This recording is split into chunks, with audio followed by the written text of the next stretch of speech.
Kyoko is chosen as the class president since people find that she is kind and popular. As her classmates congratulate her, Tsuyoshi suddenly arrives, covered in injuries. The teacher checks if he's alright before asking him to introduce himself. Kyoko watches him curiously as he's assigned the desk next to hers. As she observes him, Kyoko can't help but notice how his appearance contrasts with his name. Over the next few days, Tsuyoshi keeps showing up with fresh injuries, sparking Kyoko's concern. During lunch, she vents her worries to her classmate Mei, admitting she's extremely curious about what's going on. She wonders if Tsuyoshi is a victim of bullying or even worse, domestic violence. Mei feels suspicious over Kyoko's concern but suggests they follow him after school to uncover the truth. They do just that, trailing him from a distance. Since Tsuyoshi walks normally, Mei assumes nothing dangerous is happening. Kyoko insists they keep watching but gets distracted when she notices Mei's bow is untied. By the time she looks towards him, he's already hit his head on a tree branch. As they continue observing, they notice him bumping into things most people would avoid. They quickly conclude that Tsuyoshi isn't being bullied. The injuries are there because he's just incredibly clumsy. Still, Kyoko can't help but worry even more. Later, the two girls part ways to head home. On her way home, Kyoko notices a little girl with scraped knees and rushes over to check on her. The girl explains tearfully that she fell after almost getting hit by a bike. Kyoko takes out the first aid kit she always carries due to having younger siblings who often get hurt and gently patches the girl up. Once she's sure the girl is fine, Kyoko lets her run off to find her mother. Just then, Tsuyoshi appears nearby. Startled, Kyoko realizes he must have noticed her and Mei following him earlier. Holding his bleeding nose, Tsuyoshi admits he felt someone watching him and decided to follow that presence, only to discover it was Kyoko. She immediately apologizes, confessing that her curiosity and concern pushed her to trail him. Inwardly, she panics, imagining how the entire student body would ridicule her if word spread that she was stalking Tsuyoshi. Certain that he now sees her as a creep, Kyoko braces for the worst, but instead Tsuyoshi gently smiles. He tells her he finds her kindness and worry touching and explains that his countless injuries are simply the result of his clumsiness. He bids her farewell, leaving Kyoko staring blankly into space, stunned that he called her kind. Even when she returns home to her siblings, she's still bewildered. To her, what she did was simply normal. She goes about her routine in an odd daze as she thinks of Tsuyoshi. Before turning off the lights in her siblings' room, she notices that she had caught Tsuyoshi's nosebleed. The next day, Kyoko checks in on Tsuyoshi and learns he made one of his finger injuries worse by jamming it into something. Out of curiosity, she asks if he's ever caught a cold. Tsuyoshi beams as he replies that he's never had one in his life, though he admits he gets injured often. Kyoko thinks it's an odd thing to be proud about, but Kyoko notices fresh blood trickling from his forehead and alerts him. Tsuyoshi realizes it must have been from when he hit his signboard on his way to school. He excuses himself to head to the nurse's office, and Kyoko follows out of worry. On the way, she fails to notice a group of boys about to bump into her. Luckily, Tsuyoshi sees it coming and quickly pulls her toward him. Realizing how close he's holding her, he immediately lets go and apologizes. As he picks up his dropped handkerchief, Tsuyoshi remarks that he doesn't mind getting hurt, as long as the people around him stay safe. He assures her not to worry since he's sturdy enough to take a little pain. But this doesn't ease Kyoko's concern. Later, she confides in Mei, who brushes it off, telling her to focus on more important things like their upcoming tests. Yet, as Mei listens to how much Tsuyoshi occupies Kyoko's thoughts, she comes to the conclusion that Kyoko must have a crush on him. The words make Kyoko freeze as if she's only now realizing her own feelings. The following morning, Tsuyoshi greets her first, and to Kyoko's surprise, he has no new injuries. She studies his face closely, noticing how clear and handsome his features look without being hidden behind bandages. Her cheeks heat up, and out of embarrassment, she suddenly blurts out that their class needs to attend an assembly during first period, and they should line by the hallway. For the rest of the day, Kyoko is in a daze. Even when she returns home, her mind is restless and she ends up unable to sleep a single wink. When she admits this to Mei, her friend is shocked that it took her so long to realize her feelings. Kyoko hurriedly tells her to keep quiet because no one else can know. She can't help but wonder how to act around Tsuyoshi now, especially since she feels shyer every time he's near. As classes begin, Kyoko notices Tsuyoshi is absent and wonders if he might have finally caught a cold. But when he fails to show up for several days, she begins to worry. Even Mei remarks that his absence feels unusual. Kyoko wants to check on him at home, but she doesn't know where he lives or even how to contact him. One afternoon, while returning her class's workbooks to the faculty room, Kyoko finds the teacher too busy on the phone to acknowledge her. As she waits, she overhears the teacher asking about Tsuyoshi, who is apparently in the hospital. When she hears the words truck involvement, the color drains from her face. Panic seizes her and she bolts from school, sprinting straight to the nearest hospital. Out of breath and dragging her feet, she heads to the receptionist to inquire about his room, only to spot Tsuyoshi standing right beside her, sporting even more injuries than usual. They sit together and Tsuyoshi explains that he was nearly hit by a truck, but managed to run fast enough to avoid it. Unfortunately, he couldn't stop in time and ended up crashing straight into a wall. He reassures her that he's only in the hospital for some final medical examinations and that he'll be cleared to return to school tomorrow. Overcome with relief, Kyoko lightly teases him, asking if he managed to injure his usual finger as well. When he confirms it, she bursts out laughing. Tsuyoshi admits he's happy she skipped class just to check on him, causing Kyoko to freeze in realization at her own actions. He then asks if she can give him tomorrow's class schedule since his phone was crushed in the accident and he has no way to contact anyone. Kyoko's shoulders begin to shake with laughter again, leaving Tsuyoshi staring at her with curious eyes. From that day forward, the two steadily grow closer. One morning, Kyoko notices a new bandage on the back of his neck and asks about it. Tsuyoshi sheepishly explains that he simply slept wrong and now has a stiff neck, making it hard to turn his head. Even though Tsuyoshi insists she doesn't need to hold back from talking to him, Kyoko feels guilty, worrying that he only sees her as a seatmate and nothing more. During break, she vents her frustration to Mei. Mei reassures her that she and Tsuyoshi already seem like good friends, but adds that there's still a tall wall between them. The words strike deeper than Mei intended. As Kyoko watches Tsuyoshi cleaning the board, she realizes just how naturally kind and friendly he is to everyone, and realizes that there is a wall preventing them from becoming closer. As Kyoko observes Tsuyoshi throughout the day, she notices he seems to prefer keeping to himself rather than hanging out with others. Standing at the shoe lockers, she feels disheartened, wondering if she can ever break down the invisible wall between them.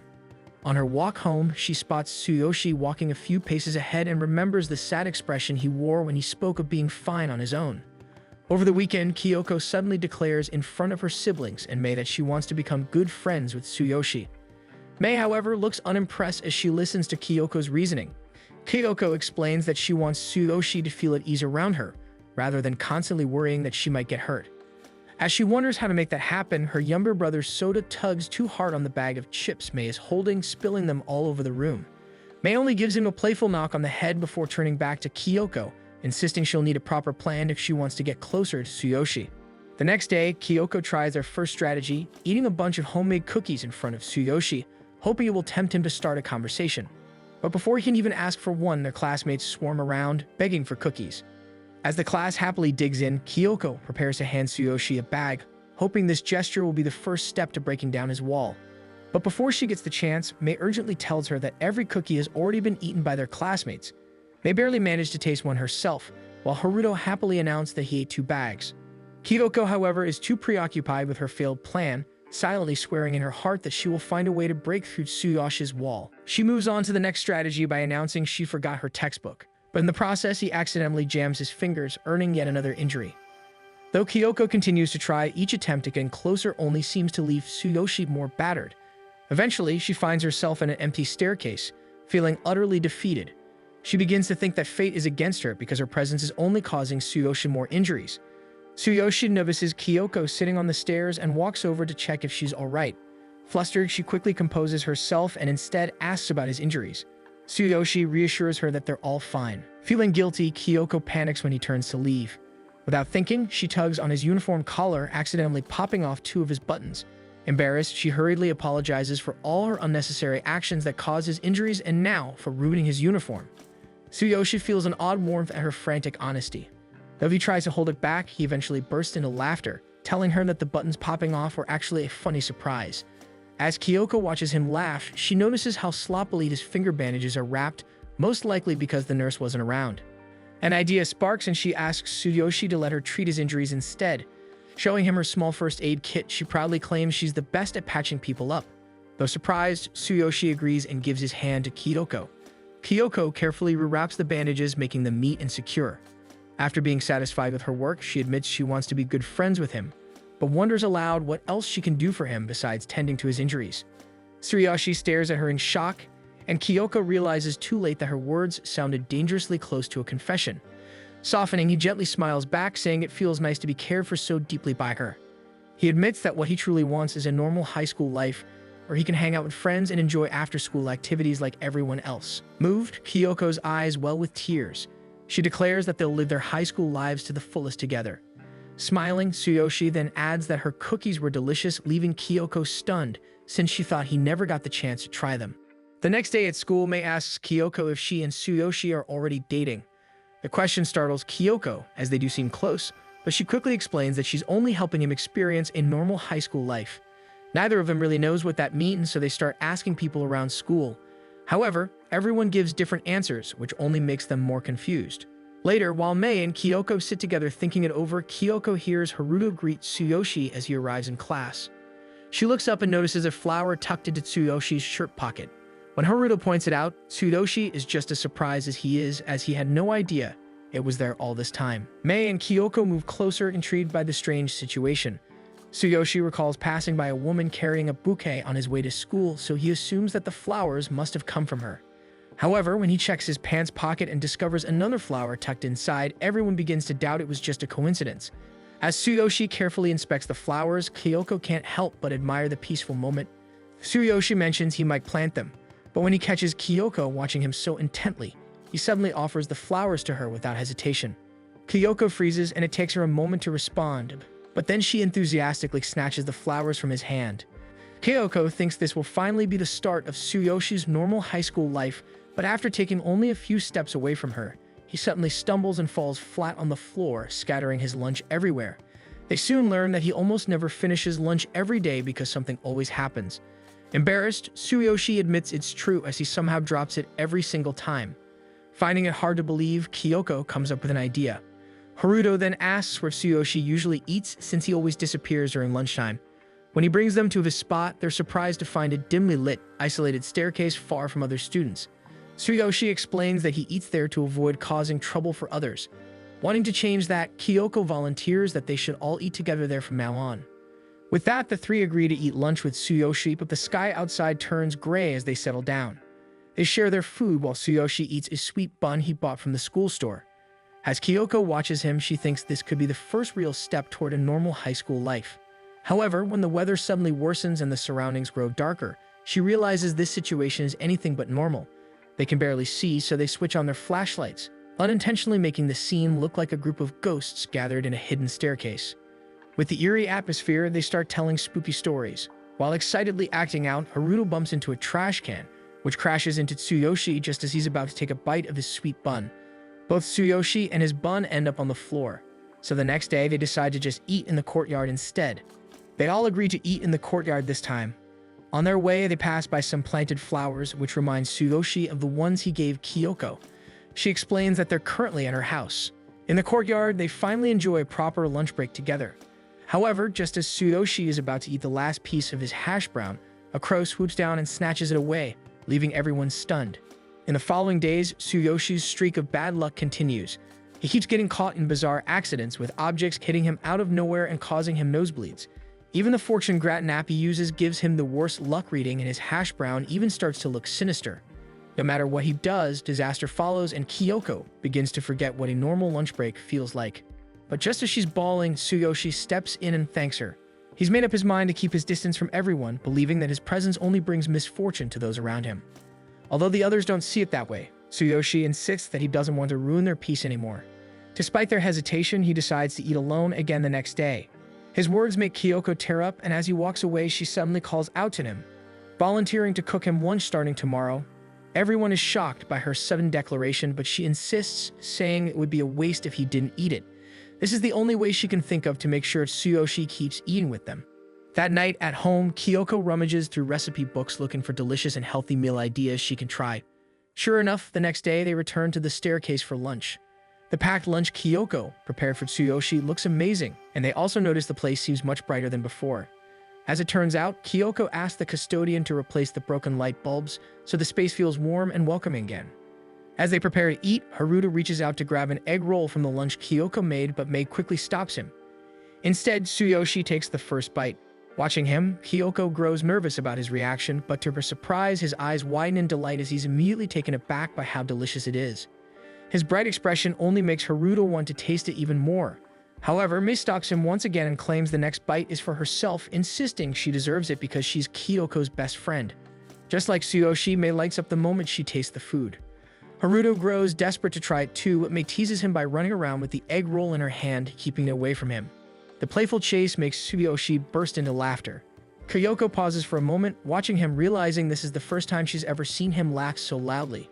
Even Mei, who was busy earlier, suddenly pauses to watch Kyoko and Tsuyoshi laughing together. She's happy to see her best friend making progress with him. While she's lost in thought, Haruto suddenly takes a bite of the egg roll in her hand. Impressed by Kyoko's cooking, Haruto wants to compliment her, but Mei doesn't want him to interrupt the two, so they end up scrambling playfully. In the process, they accidentally knock over a box full of items down the stairs. Unfortunately, it hits Tsuyoshi, who falls face first onto the floor. Kyoko rushes to his side and calls out to him, but he doesn't get up right away. After a while, Tsuyoshi finally opens his eyes and notices that his lunchbox still has his hash brown intact. Without hesitation, he eats it in one bite. Everyone cheers happily as he finally gets to enjoy his favorite food. He manages to finish lunch, though Kyoko has to bandage him afterward. While bandaging him, Kyoko realizes how small moments like this can make her so happy. She wants to say something more but struggles to find the right words. Finally, she blurts it out. She wants to eat lunch with Tsuyoshi every day from now on. Hearing this, Tsuyoshi smiles brightly. However, blood suddenly starts dripping from his forehead and he faints on the spot. Panicked, they decide to bring him to the nurse. Even unconscious, his face still wears a peaceful smile. That afternoon, they head to art class where they are tasked with drawing each other's faces. Students are paired with their seatmates, which means Kyoko and Tsuyoshi end up together. Just as they're about to begin, Kyoko notices that Tsuyoshi has somehow managed to get himself stuck in the easel already. After a few minutes, they finally free him, though his hands end up slightly injured. Once things settle down, they begin drawing each other, but their constant chatting distracts them. The teacher eventually reminds them to focus, or they'll have to stay longer to finish their work. As time passes, the students begin working on their portraits, with each of them drawing their respective seatmate.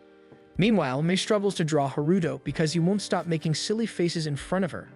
But when her gaze shifts to Kyoko and Tsuyoshi, she notices how focused they both are. Neither of them even looks up to see each other's faces. Seeing their concentration motivates her to try harder as well. Hiroko's focus, however, is soon interrupted when Tsuyoshi's easel suddenly collapses. She can't quite understand how that could happen again, but the teacher quickly approaches and reassures him, explaining that the easels are old and probably rotten already. Deep down, Kyoko and Tsuyoshi both know the teacher is just trying to make them feel better, so they simply bow to apologize. To keep going, they decide to use the table instead of the easel. As Kyoko watches Tsuyoshi sharpen his pencil with a cutter, she tries to start a conversation. But before she can say anything, the pencil snaps and the blade slips, giving Tsuyoshi yet another small cut on his finger. After 20 minutes, a few students have already raised their hands to signal they're finished. Mei, however, can't help but notice that Kyoko and Tsuyoshi are the ones left furthest behind, even though they are the ones exerting the most effort. Tsuyoshi keeps muttering quiet apologies and thanks to Kyoko, which flusters her, but she forces herself to focus on her drawing. Still, she can't shake off the thought that she's never been this close to him before. Her gaze lingers on Tsuyoshi as he rests his chin on his hand, still holding the pencil. The scene already makes Kyoko's heart flutter, but then another small disaster strikes as the pencil's tip accidentally pierces the skin on his face, causing it to bleed. Kyoko panics at this, but Tsuyoshi remains calm and simply pulls out a handkerchief to wipe the blood away. For a brief moment, Kyoko admires the scene before her. She beats Tsuyoshi's eyes and he looks back at her. Her heart begins to pound loudly. Then Tsuyoshi simply comments on how long her eyelashes are. He says they look like a kind of defensive mechanism because they protect the eyes from debris, leaving Kyoko both stunned and speechless. Kyoko casually mentions that her long eyelashes are genetic, but soon realizes just how over the moon she is from Tsuyoshi's comment. In that moment, she finally admits to herself that she has a big crush on him, even though he doesn't seem to feel the same way. He can't even properly pin his paper for one. Still, she pushes those thoughts aside and focuses on finishing her drawing. They continue working until time runs out. Before collecting their works, the teacher instructs everyone to show their drawings to each other. Mei's drawing of Haruto turns out terrible, but she defends herself, saying it's because he spent the entire time making silly faces, making it impossible for her to draw him properly. What shocks her, however, is that Haruto's drawing of her is almost a perfect replica. Curious, Mei asks Tsuyoshi and Kyoko if they're finished. She wants to see their drawings, but Kyoko hesitates, worried that her feelings might show through the drawing. But when she finally hands it over, both Mei and Tsuyoshi are stunned, as it looks absolutely nothing like Tsuyoshi at all. With that, they turn to Tsuyoshi to see his drawing. To their surprise, it looks stunning despite the couple of injuries he got while working on it. Everyone is impressed by how skillfully he captured Kyoko's features, and even Kyoko becomes flustered seeing how good she looks in his drawing. Despite her own terrible sketch, Tsuyoshi compliments Kyoko and asks if they can take a picture together with their portraits. Blushing, she agrees. They sit next to each other, holding up their drawings proudly, while Mei snaps a photo of them. It's a simple moment, but it feels special. The next day, while everyone else is getting ready for PE, Kyoko is completely absorbed in her phone, staring at the photo of her and Tsuyoshi. It's only when Mei reminds her that class is about to start that she snaps out of it. When they arrive at the school gym, they're immediately greeted by a flying ball that smacks straight into Tsuyoshi's face. Everyone gasps in surprise, but Tsuyoshi stays composed even as his nose starts bleeding. A moment later, it's announced that their regular teacher is absent and a substitute will be handling their class. He decides they'll be playing dodgeball, which earns cheers from the students until he adds that the shuttle run has been rescheduled for next week, causing their excitement to fade. The teacher splits the class into two teams. As usual, they divide the boys and girls through a round of rock, paper, scissors. As everyone gathers to play, Kyoko silently hopes she'll end up on the same team as Tsuyoshi. However, when the results are decided, she finds herself on the opposing team. Kyoko immediately starts stressing over it, wishing she had chosen scissors instead. She worries that she won't be able to protect Tsuyoshi from getting injured during the game. Once the teams are set, the teacher blows his whistle to signal the start of the dodgeball match, but nobody moves. It turns out they still need to determine which team will serve first, so the students suggest doing a jump ball. Kyoko's team quickly chooses Hashiba to jump since he's big and strong. The opposing team takes longer to decide until Haruto suggests Tsuyoshi should do it because of his athletic ability. Everyone stares at him in surprise for a moment, but Tsuyoshi eventually agrees. As the two jumpers face each other, the instructor prepares to throw the ball. Whispers ripple through the gym as many students are unsure about Tsuyoshi. But when the teacher finally tosses the ball, Hashiba hesitates after noticing that Tsuyoshi is actually left-handed. Meanwhile, Tsuyoshi leaps higher than Hashiba and successfully wins the jump. The gym immediately erupts with cheers for Tsuyoshi while Hashiba's teammates gather to comfort him. Kyoko, however, despite losing the jump, looks unreasonably thrilled, leaving her teammates confused. As the game begins, Kyoko can't take her eyes off Tsuyoshi. Her mind replays the moment he coolly outjumped Hashiba, but her expression quickly hardens. She knows the game has just started and anything can happen before it ends. Even if she wants to help him, they're on opposing teams, so it'll be difficult. Just then, Mei suddenly speaks up behind Kyoko. While they're chatting, Kyoko fails to notice the ball flying straight toward her. Fortunately, Hashiba reacts quickly and catches it just in time. Kyoko apologizes in a panic, and Hashiba sternly reminds her to focus on the game. Still, even in the middle of the action, she can't get Tsuyoshi out of her head. Moments later, cheers echo as Tsuyoshi effortlessly catches the ball. He steps forward preparing to throw. His teammates wonder if he's actually going to pull it off, but to their surprise, he hurls the ball with incredible force, almost knocking his opponent down when it hits. The gym erupts in cheers once again, and Kyoko finds herself admiring him even more. However, despite his skill, the ball has already hit Tsuyoshi multiple times. Thanks to the face doesn't count rule, he's still in the game, but his nose is bleeding again from all the hits. As the game wears on, Kyoko's teammates are eliminated one by one. Instead of focusing, Kyoko's mind is completely occupied by Tsuyoshi. Then by chance, Kyoko manages to catch the ball, earning her the opportunity to throw it back at the opposing team. The crowd erupts in cheers, but her excitement quickly fades when she realizes that the only two players left on the court are her and Tsuyoshi. She's supposed to aim at him, but the thought of hitting him makes her freeze. She wants to protect him. Conflicted, she clutches the ball nervously, and when she finally throws, it comes out as a complete disaster. The entire gym falls silent, stunned by her unexpected failure. Kyoko quickly apologizes to her teammates, pretending her poor throw was just a mistake. Deep down, however, she knows her personal feelings completely got in the way. The next throw is given to Hashiba. The gym buzzes with excitement as everyone cheers for Tsuyoshi to dodge. But when Hashiba hurls the ball toward him, Tsuyoshi doesn't move. He simply raises one hand to shield himself and manages to touch the ball but fails to catch it. With that, the game ends and Kyoko's team wins. Her friends rush over to her, showering her with congratulations. But her eyes drift toward a corner where Tsuyoshi is quietly tending to his face, so she decides to take him to the nurse's office. Inside, both Kyoko and the nurse stare at his face, which is bruised in several places. The nurse assumes someone must have made fun of him, but when Tsuyoshi explains that it all came from dodgeball, the nurse can hardly believe it. As they leave the nurse's office, Kyoko can't hold back her curiosity any longer and brings up the moment at the end of the game, saying she suspects Tsuyoshi might have lost on purpose. But Tsuyoshi immediately denies it, insisting he simply messed up. Kyoko hesitates but decides to trust his words. Before they part ways, she suddenly thanks him for being so cool during the game. The compliment catches Tsuyoshi completely off guard as he's more used to being seen as pitiful and not cool. Later in class, Kyoko confides in Mei, sharing her thoughts about Tsuyoshi and her suspicion that he's just pretending not to notice her feelings.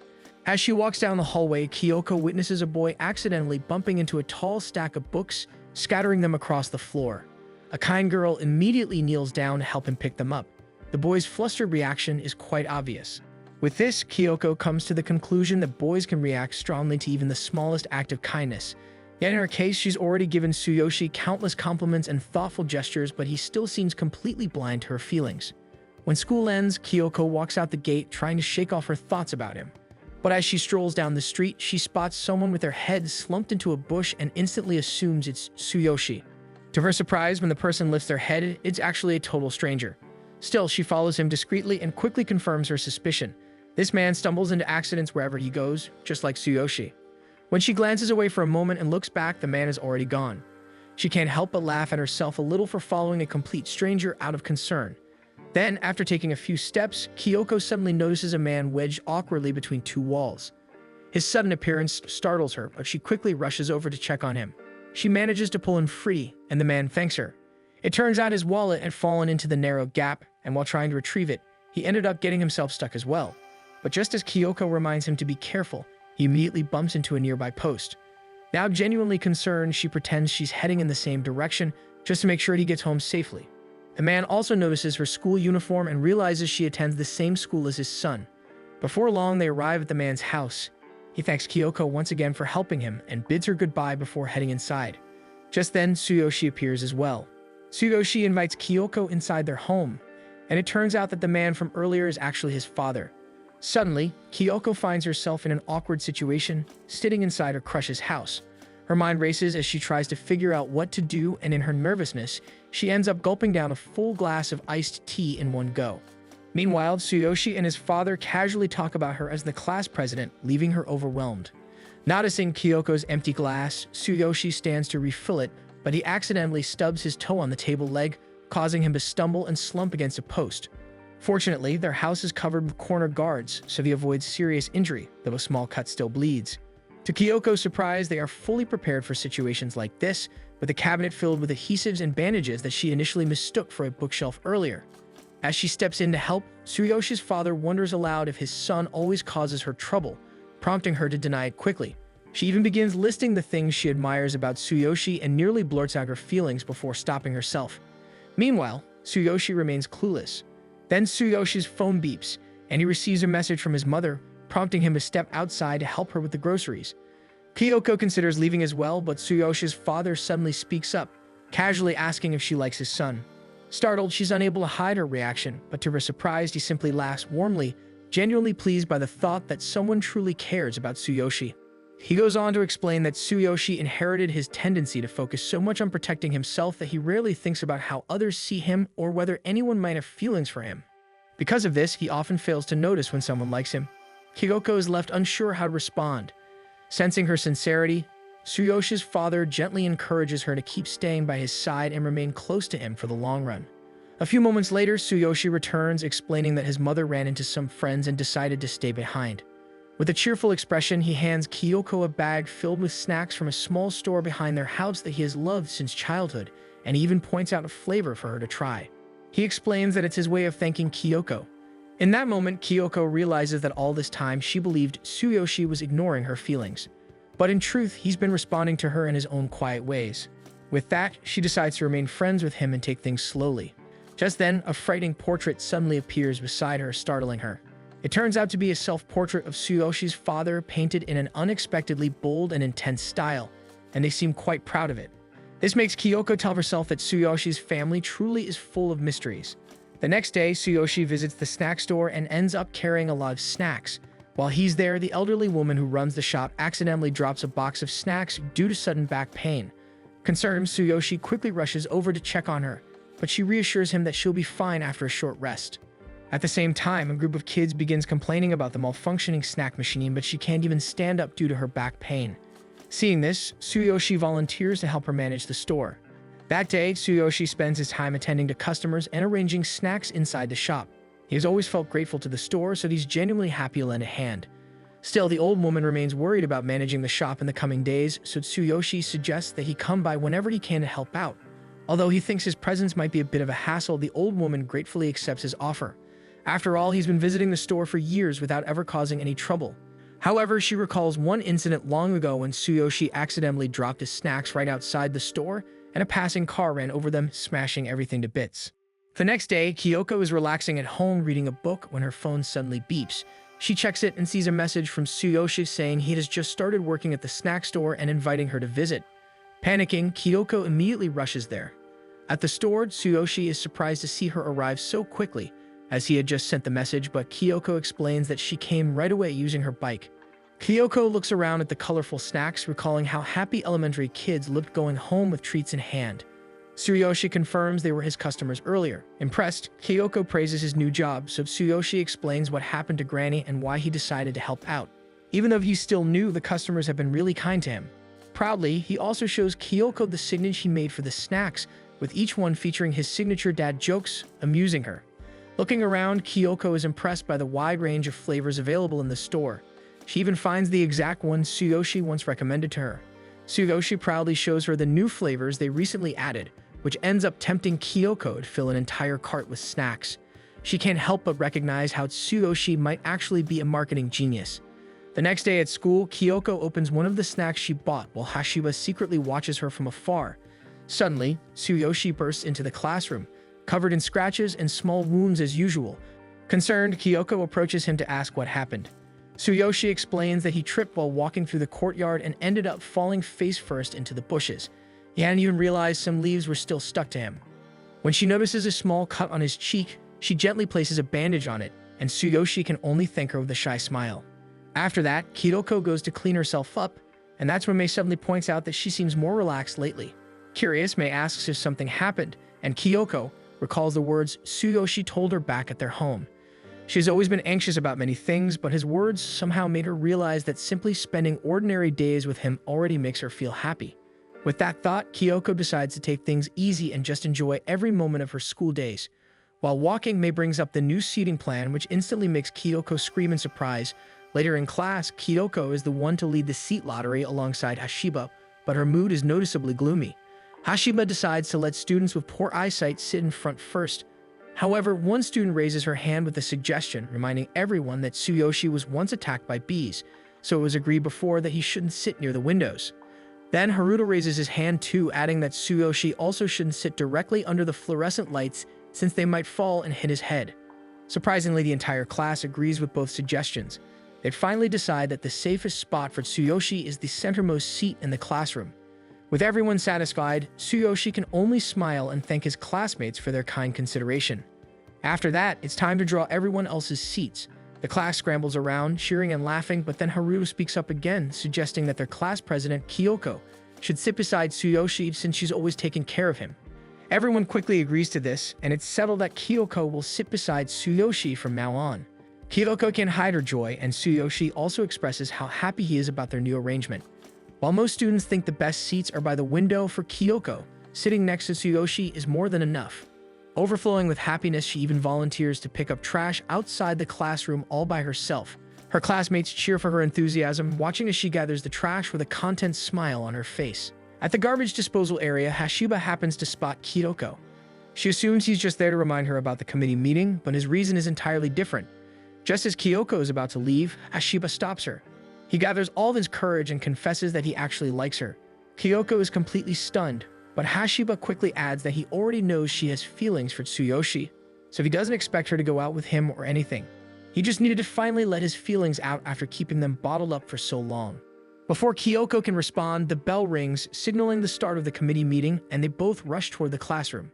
As they work on some paperwork for their class, Kyoko tries to act normal, but Hashiba notices the unease in her voice, so he tells her to forget everything he said earlier. Lost in thought, Kyoko accidentally messes up the stapled papers she's holding, and Hashiba tries his best not to laugh. Instead, he volunteers to fix the problem for her. In the past, the two of them were organizing papers, chatting casually about the responsibilities of being committee leaders and how much work it actually took. To their surprise, they discovered that they were both fond of paperwork and even shared similar habits. One day, Kyoko bought a purple drink from the vending machine, which shocked Haruto, as everyone said it didn't taste good. Hashiba, still in line, noticed the drink they were talking about and realized it was red shiso juice, the same one he drank. Because of its mature flavor, Haruto admitted he had never seen anyone else drink it besides Kyoko, while Hashiba quietly hesitated, wanting to mention that he enjoyed it too. Another day, Izumi noticed a red stain on Hashiba's uniform. At first she panicked, thinking it was blood, but Hashiba quickly explained that it was just paint his little sister had used for her school project the night before. Just then, Kyoko arrived with the same red stain on her sleeves, and she admitted her little brother had also been working on his school project the night before. Izumi couldn't help but comment on how similar they were, not only because they were both the eldest siblings in their families, but even in how they typed messages, always formal and perfectly punctuated. In the present, Hashiba and Kyoko stay behind again to finish some paperwork. As they talk, the storm outside grows stronger and Kyoko suddenly pauses. Hashiba assumes she's afraid of thunder, which reminds him of a rumor about Tsuyoshi once being struck by lightning and surviving without injuries. He tries to bring it up, but Kyoko suddenly screams, pretending to be worried about Tsuyoshi when it's clear she's scared of the thunder. To hide her embarrassment, she drops her notebook and accidentally bumps her head on the table, making Hashiba quietly smile as he witnesses another side of her. The next day, Hashiba catches sight of Kyoko gently tending to Tsuyoshi in the classroom. With this, he stops himself from interrupting. From where he stands, it's painfully clear just how much Kyoko truly likes Tsuyoshi, so Hashiba steps back with a heavy heart, and his thoughts start to darken.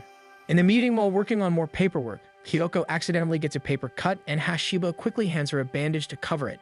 As they continue, Hashiba seems uneasy and admits that he doesn't actually want her to forget about his confession, even though he took it back yesterday. The following day, Kyoko's hands begin trembling from all the paperwork they've been doing lately. Mei notices this and reminds her of the promise she made to take things easy and simply enjoy her high school life. Meanwhile, on his way home, Hashiba is quietly following Tsuyoshi from a distance. As it turns out, earlier he and his friends had planned to get takoyaki, but the moment he saw Tsuyoshi, curiosity got the better of him. Watching Tsuyoshi walk, a plastic bag suddenly wraps awkwardly around his head, so Hashiba couldn't help but wonder why Kyoko even liked him in the first place. Faced with this question, he ditched his friends and decided to follow Tsuyoshi, hoping to understand everything. Back in the present, Hashiba starts second-guessing his decision to follow Tsuyoshi, but before he can turn back, Tsuyoshi walks straight into a post. Still, he continues down the street and happens to pass by an old man trimming a tree nearby. Suddenly, the old man loses his grip on the cutter. Hashiba dashes forward and pulls him aside just in time. Startled, Tsuyoshi quickly thanks him, grateful that Hashiba just saved him. But before he can even react, a loose branch drops from above, causing a nosebleed. With that, the two sit down on a nearby park bench. Tsuyoshi's nose won't stop bleeding, so Hashiba helps him, even calmly explaining how to handle nosebleeds properly. He mentions that his little sister gets them often, so he's used to it. Tsuyoshi is touched by his kindness, but deep down, Hashiba begins to see that Tsuyoshi is surprisingly friendly. Then, Tsuyoshi hands Hashiba a snack he happened to buy earlier, offering it as thanks for saving him. Hashiba is about to refuse, but his stomach suddenly growls. Embarrassed, he accepts the snack and offers to share it instead. Flustered, Tsuyoshi agrees, and the two quietly begin eating together. Surprisingly, Tsuyoshi admits it's his first time ever sitting down and sharing a snack with someone like this, so Hashiba can't help but feel awkward realizing he's casually hanging out in a park with his crush's crush. Their attention then drifts toward the nearby empty playground. They talk about how peaceful it feels having the place all to themselves, and Tsuyoshi suddenly suggests they play for a bit. Soon the two of them are bouncing back and forth on the children's spring rides, laughing despite how ridiculous it feels. Hashiba never imagined he'd end up doing something like this with Tsuyoshi, but as they continue to play, he realizes they're both genuinely having fun. Then Tsuyoshi starts bouncing his ride left and right, but he loses balance and crashes straight into the ground, hitting a nearby tree. Hashiba immediately rushes over to check on him, and Tsuyoshi sheepishly explains that he was pretending he was racing through a mountain pass but ended up messing up. Hashiba helps him back up, telling him it was actually a pretty cool idea and that he wants to try it too.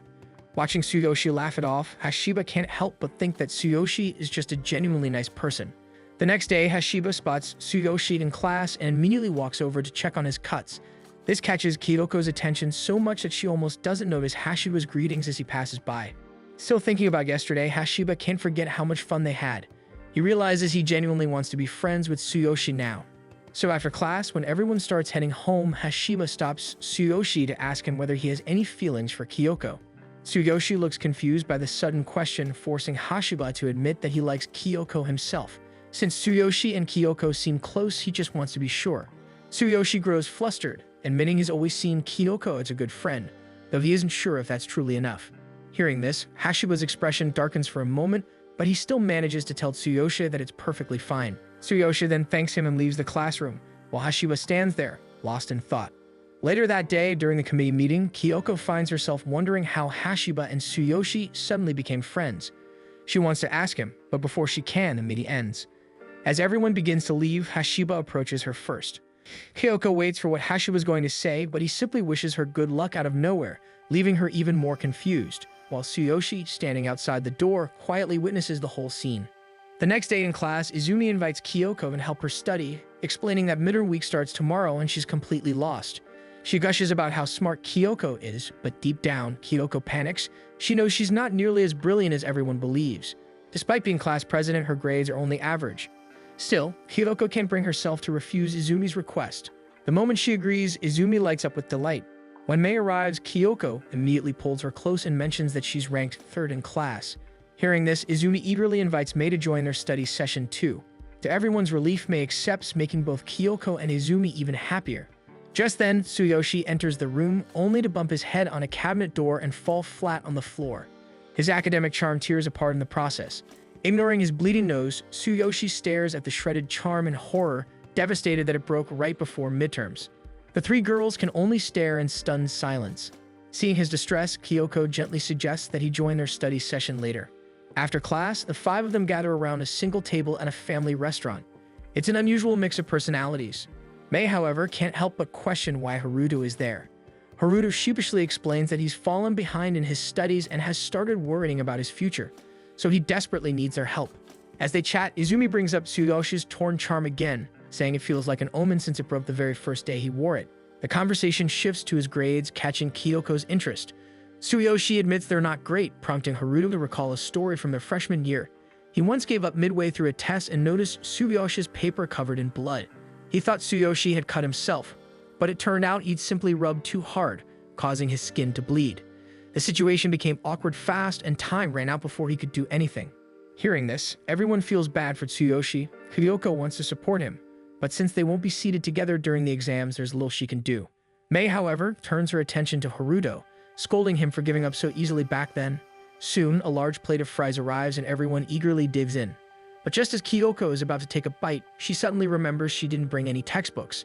And to her dismay, everyone else forgot theirs too. Their attention shifts again when Tsuyoshi accidentally splits his chopsticks in half. Everyone stares in disbelief, and to make matters worse, he gets a splinter. Kyoko quickly bandages his finger and hands him a new pair of chopsticks, while Izumi mentions that a guest will be joining them soon. For now, she tells everyone to just enjoy the fries. A few minutes later, Hashiba arrives and immediately scolds them for not having a single textbook in sight. Izumi brushes it off, saying she invited him because he's the smartest in their class. After greeting everyone, he takes the seat beside Kyoko, flustered and apologizing for being sweaty from practice. They finally begin studying, but after only a few minutes, both Izumi and Haruto are already slumped over the table, completely drained. Tsuyoshi, on the other hand, remains focused, diligently answering questions, while the other two have already given up on the first one. Even Kyoko struggles with some problems, prompting Hashiba to step in and explain. His clear explanations help her catch up quickly, and she can't help but compliment how intelligent and athletic he is. Across the table, Tsuyoshi quietly watches, his eyes shimmering with a mix of awe and melancholy. Later, Kyoko excuses herself to go to the restroom, and Tsuyoshi stands up at the same time, so they walk there together. Once inside, Tsuyoshi stumbles and falls. Kyoko panics and rushes to help, but he insists he's fine and tells her to go ahead. Though she reluctantly obeys, he seems deeply unsettled by something. Meanwhile, back at the table, the others talk about surviving the upcoming exams and make a pact. If they get through midterms, they'll all go to karaoke together to celebrate. The next day, when exams finally end, the classroom erupts in collective relief. Kyoko and Mei are chatting when Izumi bursts in, thrilled about how well she did thanks to their study session. Even Haruto admits he might pass for once. Excited, Izumi invites everyone to karaoke, and the two girls immediately agree. Coincidentally, Hashiba passes by, so Izumi quickly invites him too. He initially declines, but when he sees Kyoko's enthusiastic expression, he changes his mind. Meanwhile, Tsuyoshi bumps his head under the table while picking up an eraser, and they take the opportunity to invite him as well. He shyly accepts. While everyone plans their outing, Kyoko checks on Tsuyoshi, wanting him to experience a normal high school life. She asks where he wants to go. To her surprise, he chooses a nearby burger shop popular among students. When they arrive, he takes pictures with the mascot outside before heading in. Inside, he's overwhelmed by the menu, unsure what to order. Hashiba offers practical tips on budgeting while Kyoko explains the discounts. The two chat casually as Tsuyoshi listens in quiet awe. When the food arrives, Izumi cheerfully points out that Kyoko and Hashiba acted like parents, fussing over what Tsuyoshi should order for his first burger shop visit. Kyoko blushes at the comparison and even Mei admits it fits, while Haruto jokes that Mei can be the neighborhood auntie, earning an annoyed glare from her.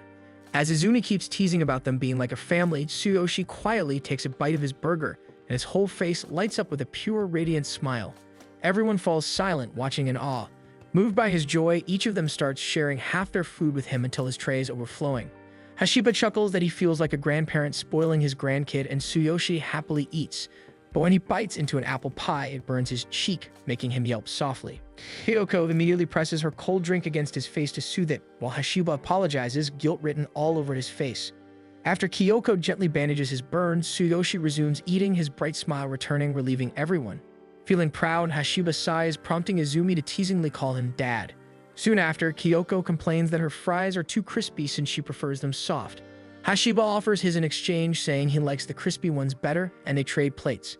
Seeing this, Tsuyoshi notices his fries are soft too and shyly offers them to Kyoko, but she politely refuses, not wanting to take more food from him. Flustered, he eats them himself, looking a little dejected. While eating, Hashiba notices a small stain on Kyoko's cheek. No matter how she wipes, she keeps missing the spot. After a few failed directions, he sighs, takes out a tissue, and gently wipes it off himself. Kyoko freezes, and Hashiba awkwardly explains that he's just used to doing that for his little sister. Izumi quickly steps in to break the tension, and Kyoko jokes that at least now she knows where the stain was. Everyone laughs and the mood lightens again. As they prepare to leave, Tsuyoshi bumps his foot on the table, prompting Kyoko to stay behind to check on him. Once the others are gone, Tsuyoshi sheepishly admits he wasn't hurt at all. He just wanted to see if Kyoko really saw him as a child. Realizing how awkward that sounds, he fumbles for an excuse, leaving Kyoko speechless as they walk toward the karaoke place. When they arrive, everyone learns it's Tsuyoshi's first time there. As they chat, Hashiba adjusts the room temperature and warns everyone to watch out for a tear in the couch, especially Tsuyoshi. Kyoko finds his thoughtfulness charming, while Tsuyoshi hides his face in embarrassment. Once everyone settles, they decide who should sing first. The group unanimously cheers for Hashiba, but he quickly refuses, flustered by the attention. Meanwhile, Kyoko notices Tsuyoshi growing quiet. Even when Izumi calls him over, he lingers awkwardly in the corner.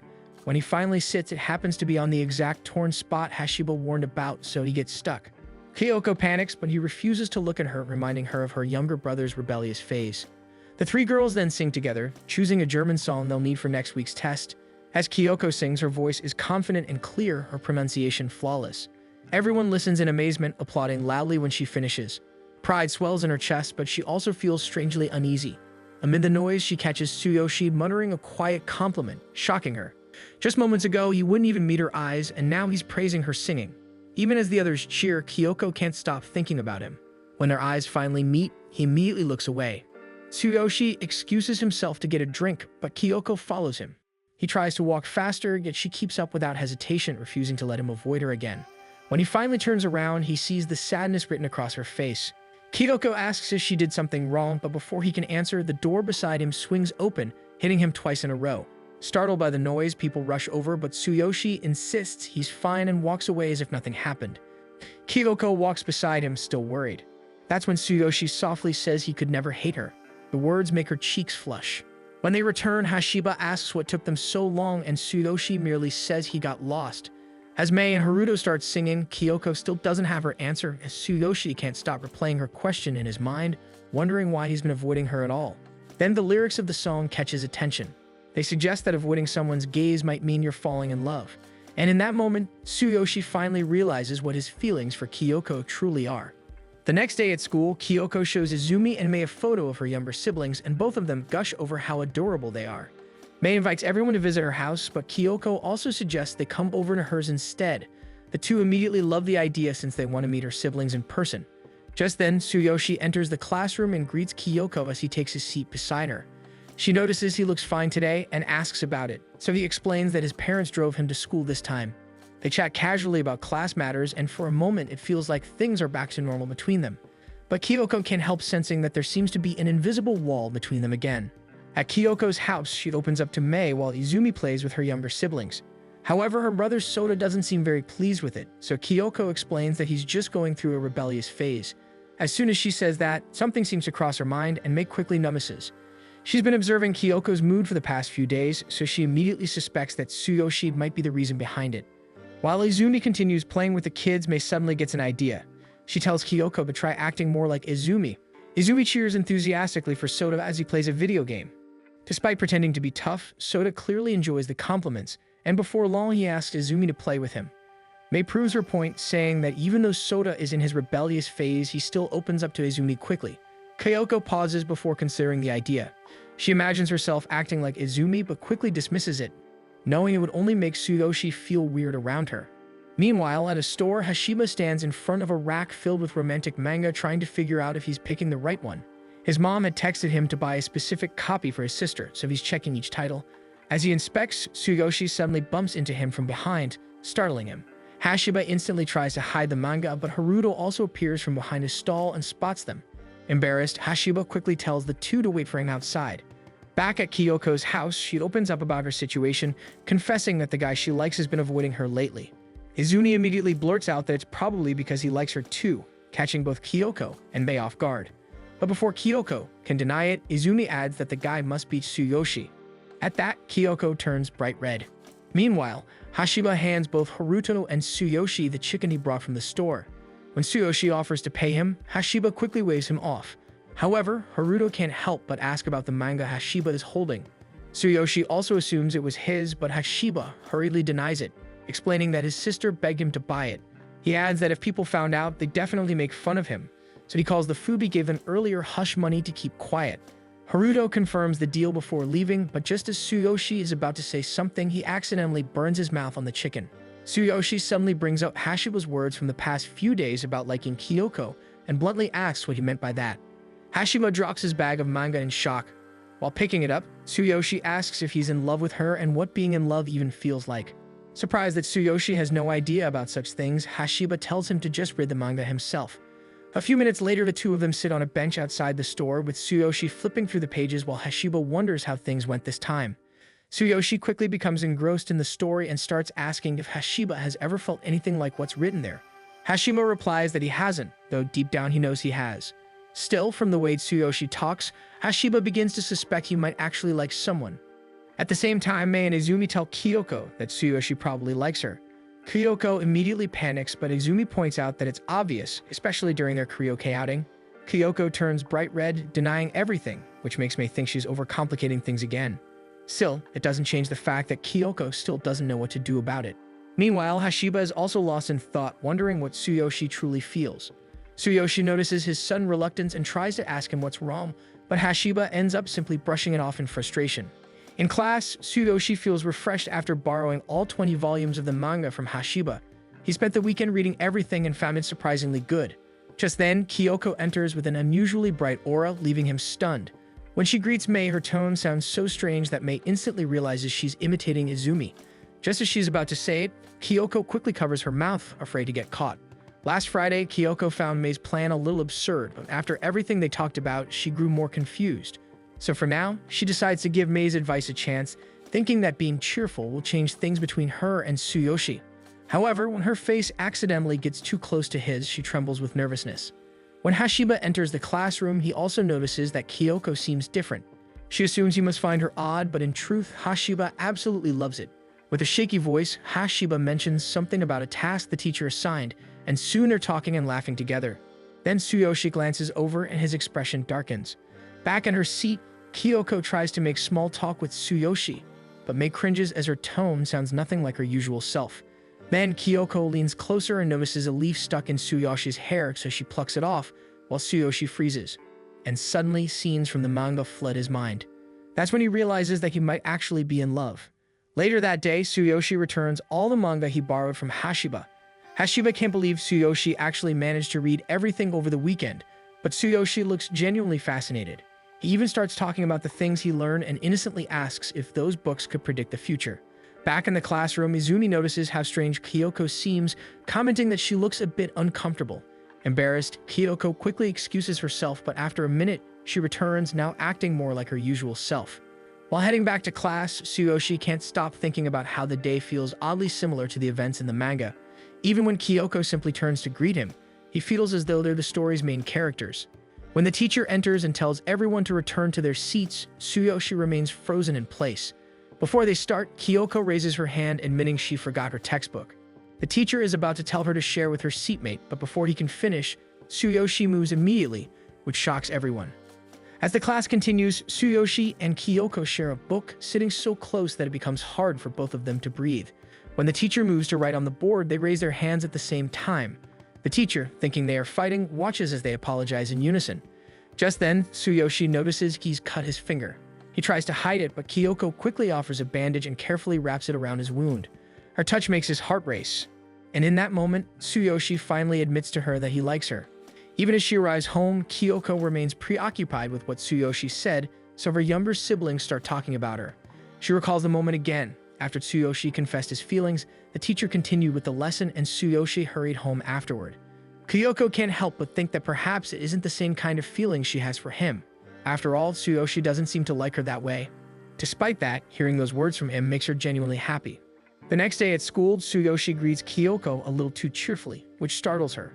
She notices the unusual brightness in his smile, but then he pats her head, making her even more flustered. He explains that some chalk dust from the board got on her hair and offers to help clean it, and as he steps backward to go to his seat, he missteps on the platform and almost falls. Luckily, Hashiba catches him just in time. Later, a male classmate shows Hashiba a page from a magazine and asks him to choose which woman is his type. Hashiba feels confused, but the classmate reassures him that it's just for fun and talks about how interesting this edition of the magazine is. Then, Hashiba's eyes land on a girl with long, straight hair, and his classmate assumes that's his type.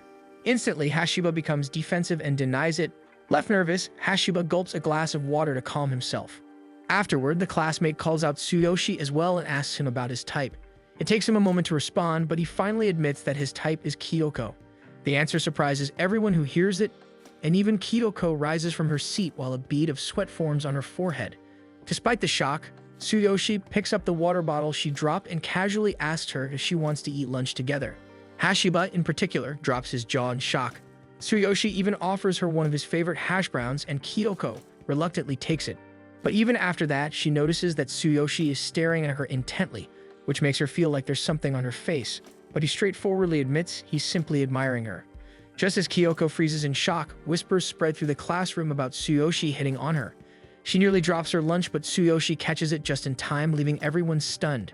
Noticing her silence, Tsuyoshi checks on her, but Kyoko is overwhelmed and doesn't know how to react. Seeing this, he decides to lead her to the nurse's office. Meanwhile, the classmates left behind can't help but notice how their roles have suddenly shifted. Outside the door, Kyoko stands frozen, unable to process her thoughts. After a moment, she snaps out of it and tells Tsuyoshi to follow her. They run through the corridors until they reach an isolated area, and only then does she realize she's been holding his hand too tightly. There, Kyoko confronts him, asking what his words from yesterday truly meant, but Tsuyoshi simply says he means exactly what he said. Still confused, Kyoko presses for clarification and Tsuyoshi explains. He admits that he only recently realized his feelings. Every time he's with Kyoko, he experiences intense emotions he hadn't felt before, wondering at first if it might be some kind of illness. Eventually, he recognizes these feelings as love, and this makes him genuinely happy. He feels the strong urge to tell her immediately, but admits that doing so during class wasn't the right moment. To his surprise, Kyoko's tears begin to fall as she admits that his words from yesterday actually made her happy. She confesses that she has always loved him too, revealing that their feelings are mutual. It takes Tsuyoshi a moment to respond, but he is equally joyful.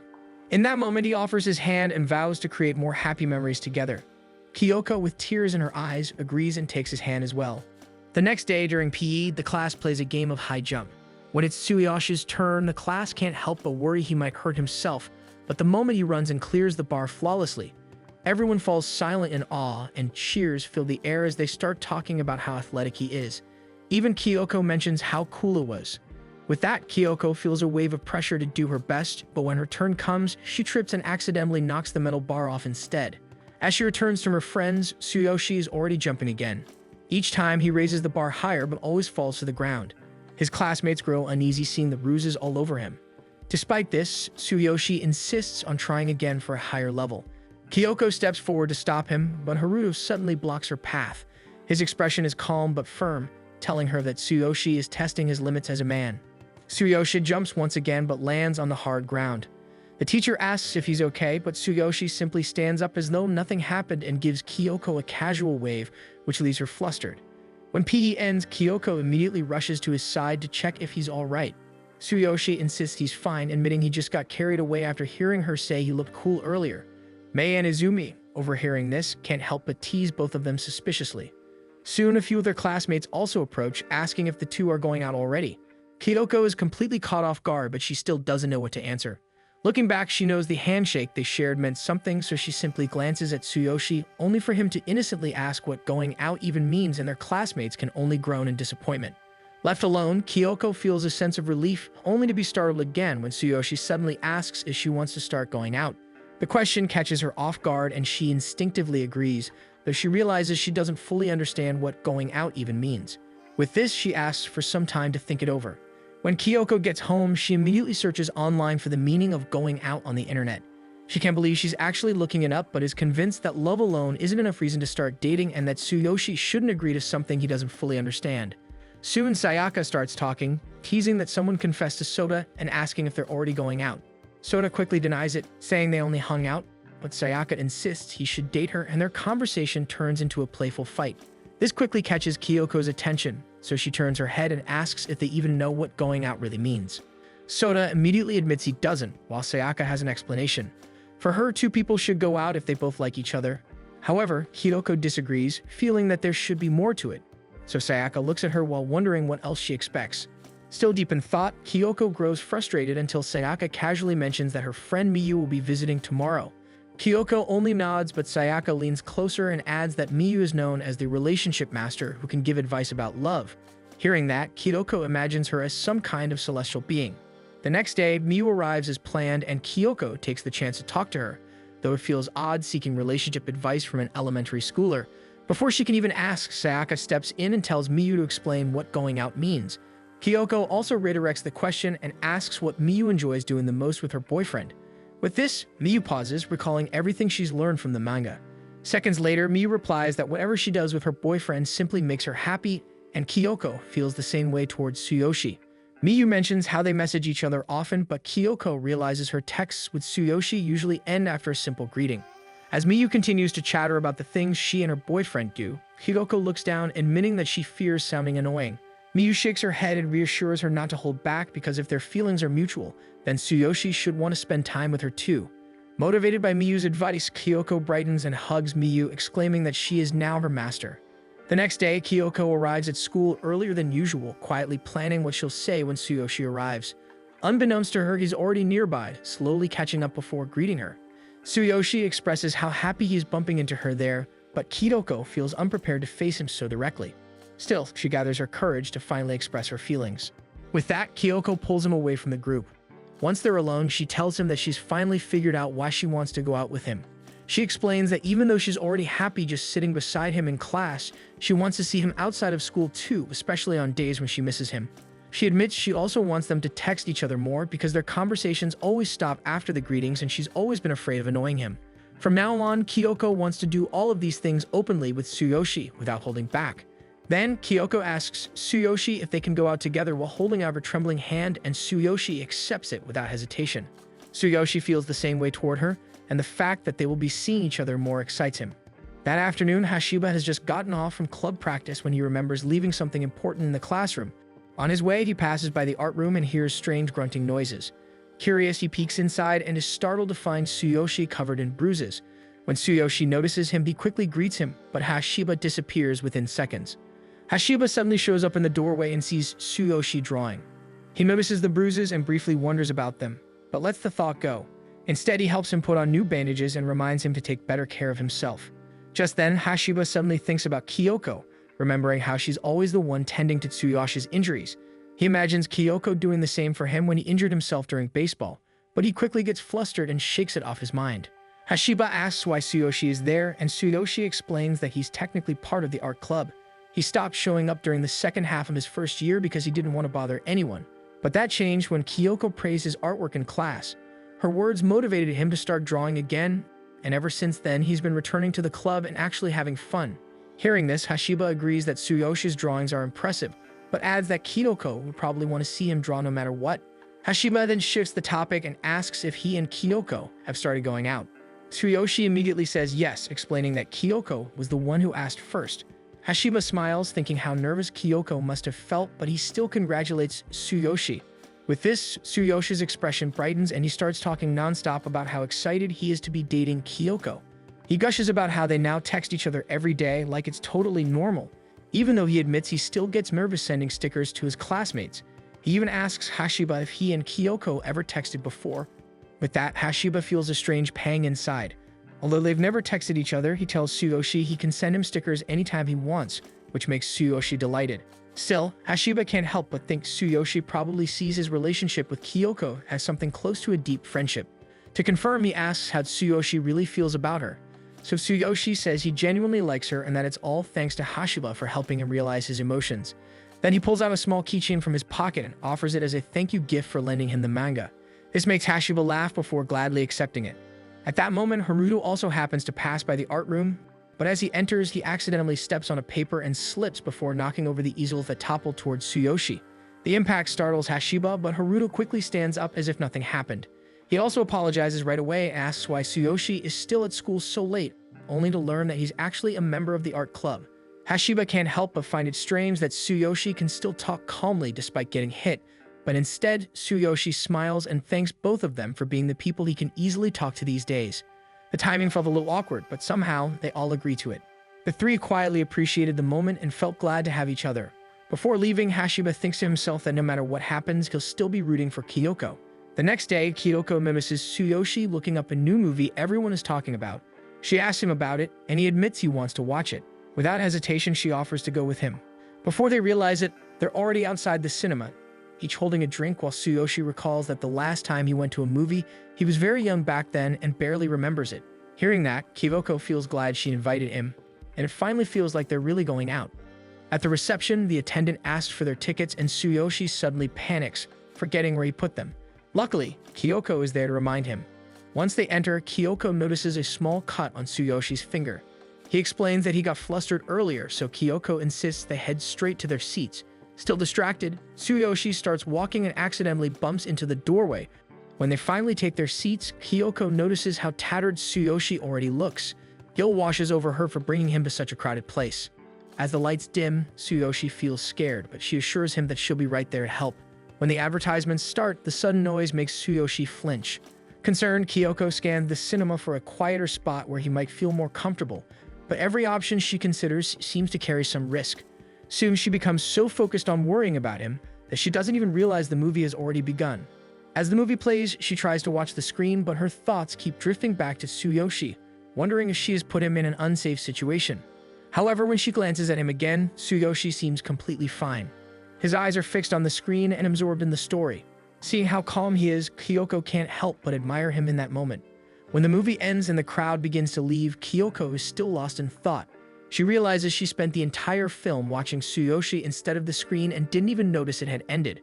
Tsuyoshi, on the other hand, can't stop talking about the movie, excitedly recalling every single scene while Kyoko clutches her bag and suddenly bursts into tears. Tsuyoshi assumes she's still moved by the story, so she simply plays along. Still, he admits he's overjoyed that they got to watch it together and even mentions wanting to see more movies with her in the future. Relieved, she decides to stop overthinking and just enjoy being with him. Before they head out, they decide to browse through the movie merchandise before walking home. Now, Kyoko feels more determined not to hold back anymore. The conversation drifts toward their experience. Then Tsuyoshi pauses, remembering something he read in a manga, and asks if what they just did is called a date. Though reluctant, Kyoko nods in agreement. In the end, Kyoko may not have truly enjoyed today's movie, but Tsuyoshi is very delighted that he even thinks about watching it again with his dad. The next day at school, Izumi talks to Hashiba about the semifinals of their baseball match. However, Yamashita suddenly cuts in, saying the team will only do their best if there's some kind of reward at the end. Hashiba doesn't understand what he means, so Yamashita explains further that most of the time a guy makes a pact with a girl, like going out with her if he hits a home run or something similar. Izumi compares it to scenes in romance movies she watches, but Hashiba still doesn't get it, saying he doesn't need a reward to give his best. Just then, Izumi brings up Kyoko's name, causing Hashiba to panic, but she only wants to ask Kyoko about the new keychain in her purse. They're from the same movie Izumi went to see as well. Hashiba lets out a sigh of relief until he notices Tsuyoshi's bag has the exact same keychain Kyoko has. Seeing this, Hashiba immediately assumes the two of them must have watched the movie together. Even while doing their student council duties together, Hashiba can't stop thinking about it, prompting Kyoko to eventually ask what's bothering him. He brushes it off, pretending it's nothing, so Kyoko simply wishes him luck for their preliminary match. Hashiba's face suddenly turns red, whispering that he'll work even harder if Kyoko roots for them. Before he can stop himself, he asks Kyoko if she would go to the movie with him if he hits a home run. The words startle Kyoko, but Hashiba is even more shocked at what he just said. Embarrassed, he runs out of the room, leaving Kyoko wondering about what he meant. That afternoon, their teacher announces that the whole school will watch the match tomorrow to support the team, and the students erupt into excitement. Kyoko is also stunned into silence until Tsuyoshi casually tells her it will be fun, while everyone around them continues buzzing about the upcoming game. The next day, the class gathers to watch the match under the scorching sun. Even the cheering squad is already exhausted from the heat, and Kyoko can't stop fussing over Tsuyoshi, constantly checking on him like a worried mother. Aside from the heat, everyone is anxious about their team's standing as it isn't looking good at all. Still, they remain optimistic, clinging to the hope that a home run this round could still turn things around. Some classmates worry the ball might hit Tsuyoshi, but Kyoko's thoughts drift back to Hashiba's words from yesterday. Soon, the opposing team scores again, but when Hashiba steps up to bat, the class suddenly regains its energy. Kyoko freezes, unsure whether she should cheer for him or not, especially after what he said about going to the movies with her. Hashiba earns 2 strikes, and just as he is about to bat again, Kyoko finally shouts to cheer for him. With this, Hashiba sends the ball flying and gives their team a home run. When the game ends, Hashiba calls Kyoko over to talk. She assumes it's about the movie, but he simply apologizes for everything. He admits he had too much on his mind back then and wasn't thinking clearly. He tells her it's better to forget what he said, especially since she and Tsuyoshi are already together, and it would be quite disrespectful. Still, he's grateful because she motivated him to try his best. He thanks her and starts to head back. Before he leaves, Kyoko congratulates him once more on the home run. Hearing those words, Hashiba's short summer comes to an end with a smile. Just then, Izumi and a few classmates spot him and congratulate him on the home run, even though they still lost in the end. He was declared the MVP. And while Hashiba doesn't think much of it, Izumi suggests they do a small wrap-up and home run celebration before summer break. The others like the idea, so they all agree. Hashiba, however, doesn't look excited at all. When Izumi mentions stopping by the summer festival, it immediately catches Tsuyoshi's attention, and that makes Kyoko interested too, since it's the perfect chance for him to experience something normal as a student. Seeing how eager she suddenly becomes, Hashiba changes his mind and reluctantly agrees to join them as well, sending everyone into cheers. On the day of the festival, Hashiba is the first to arrive at their meeting spot, with Haruto showing up after him. Hashiba mentions he's already been waiting for 30 minutes, which surprises Haruto since Hashiba didn't seem excited when they first talked about going. Hashiba keeps checking his phone, wondering where the girls are until they suddenly appear, all wearing their yukatas. He's caught off guard as he hadn't expected them to dress up for the festival. Kyoko explains that she had to borrow one from Izumi, which prompts Izumi to ask if she looks cute. Haruto immediately agrees, but Hashiba is lost in thought. Kyoko looks almost too good, and her flustered expression makes it even harder for him to respond.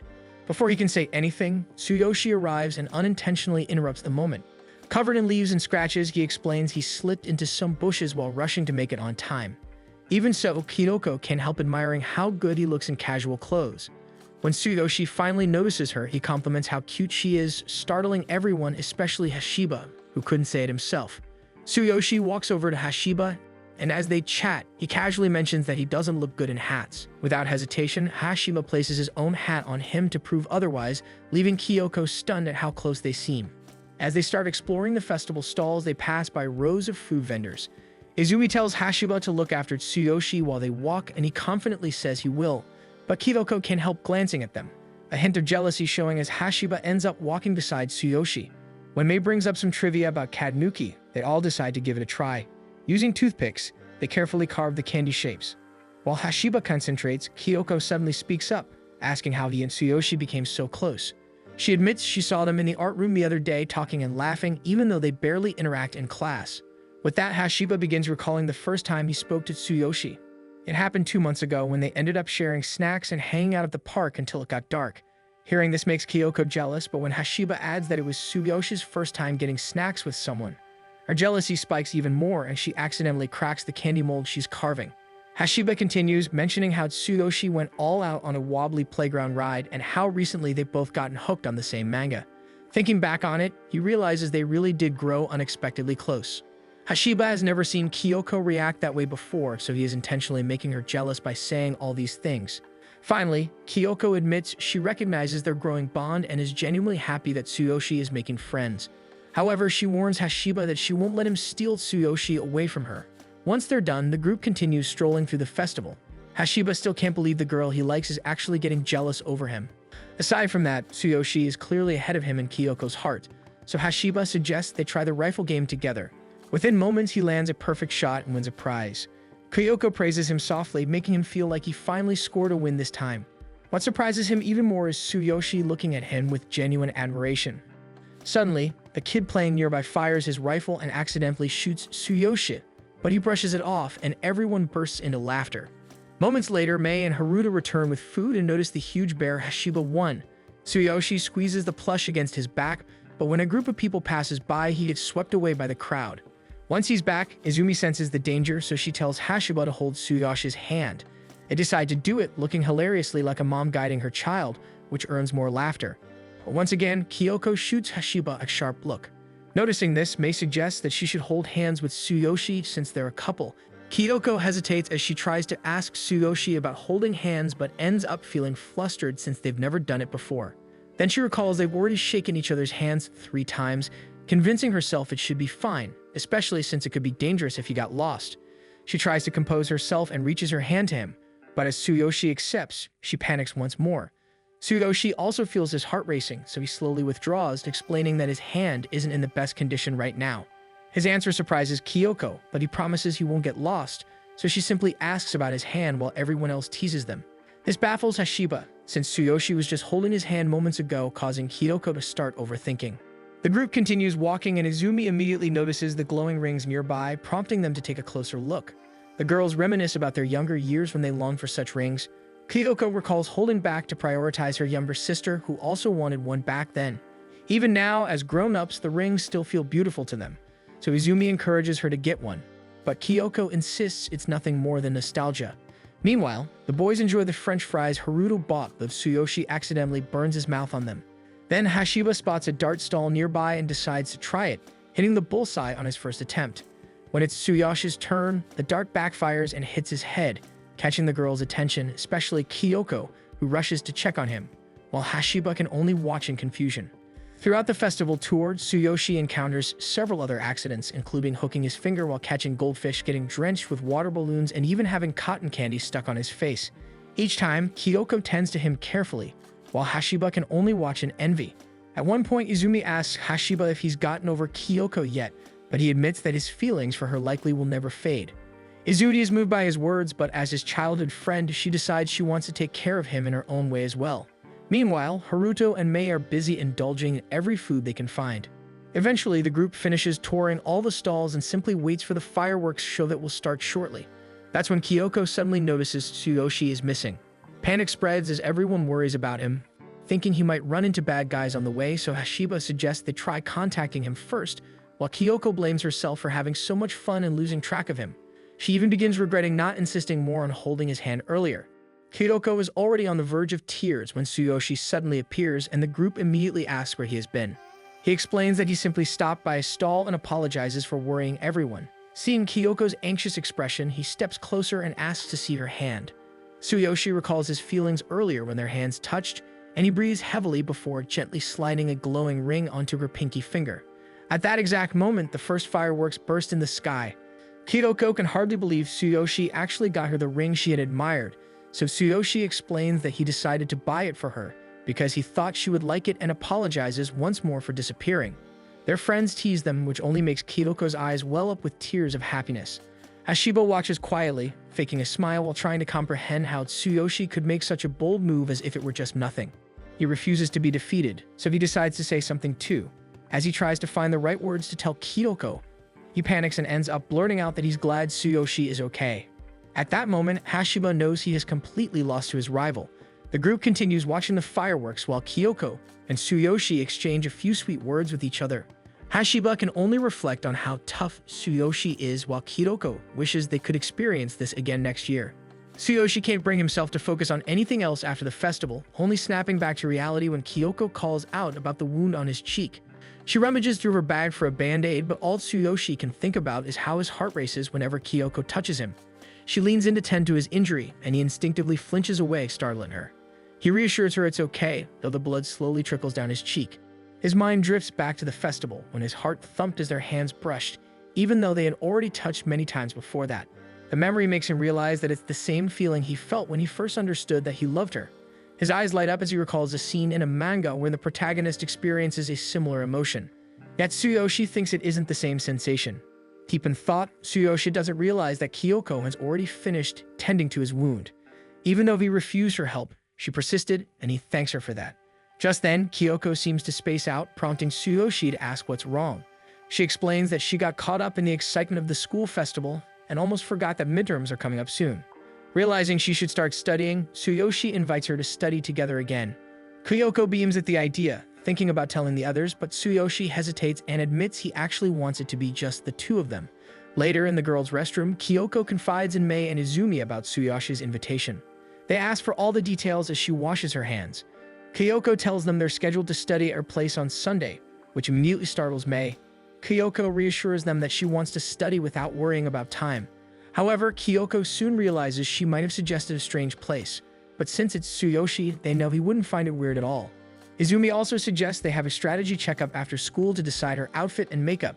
Since it's their first time having a date, Izumi feels ecstatic for them.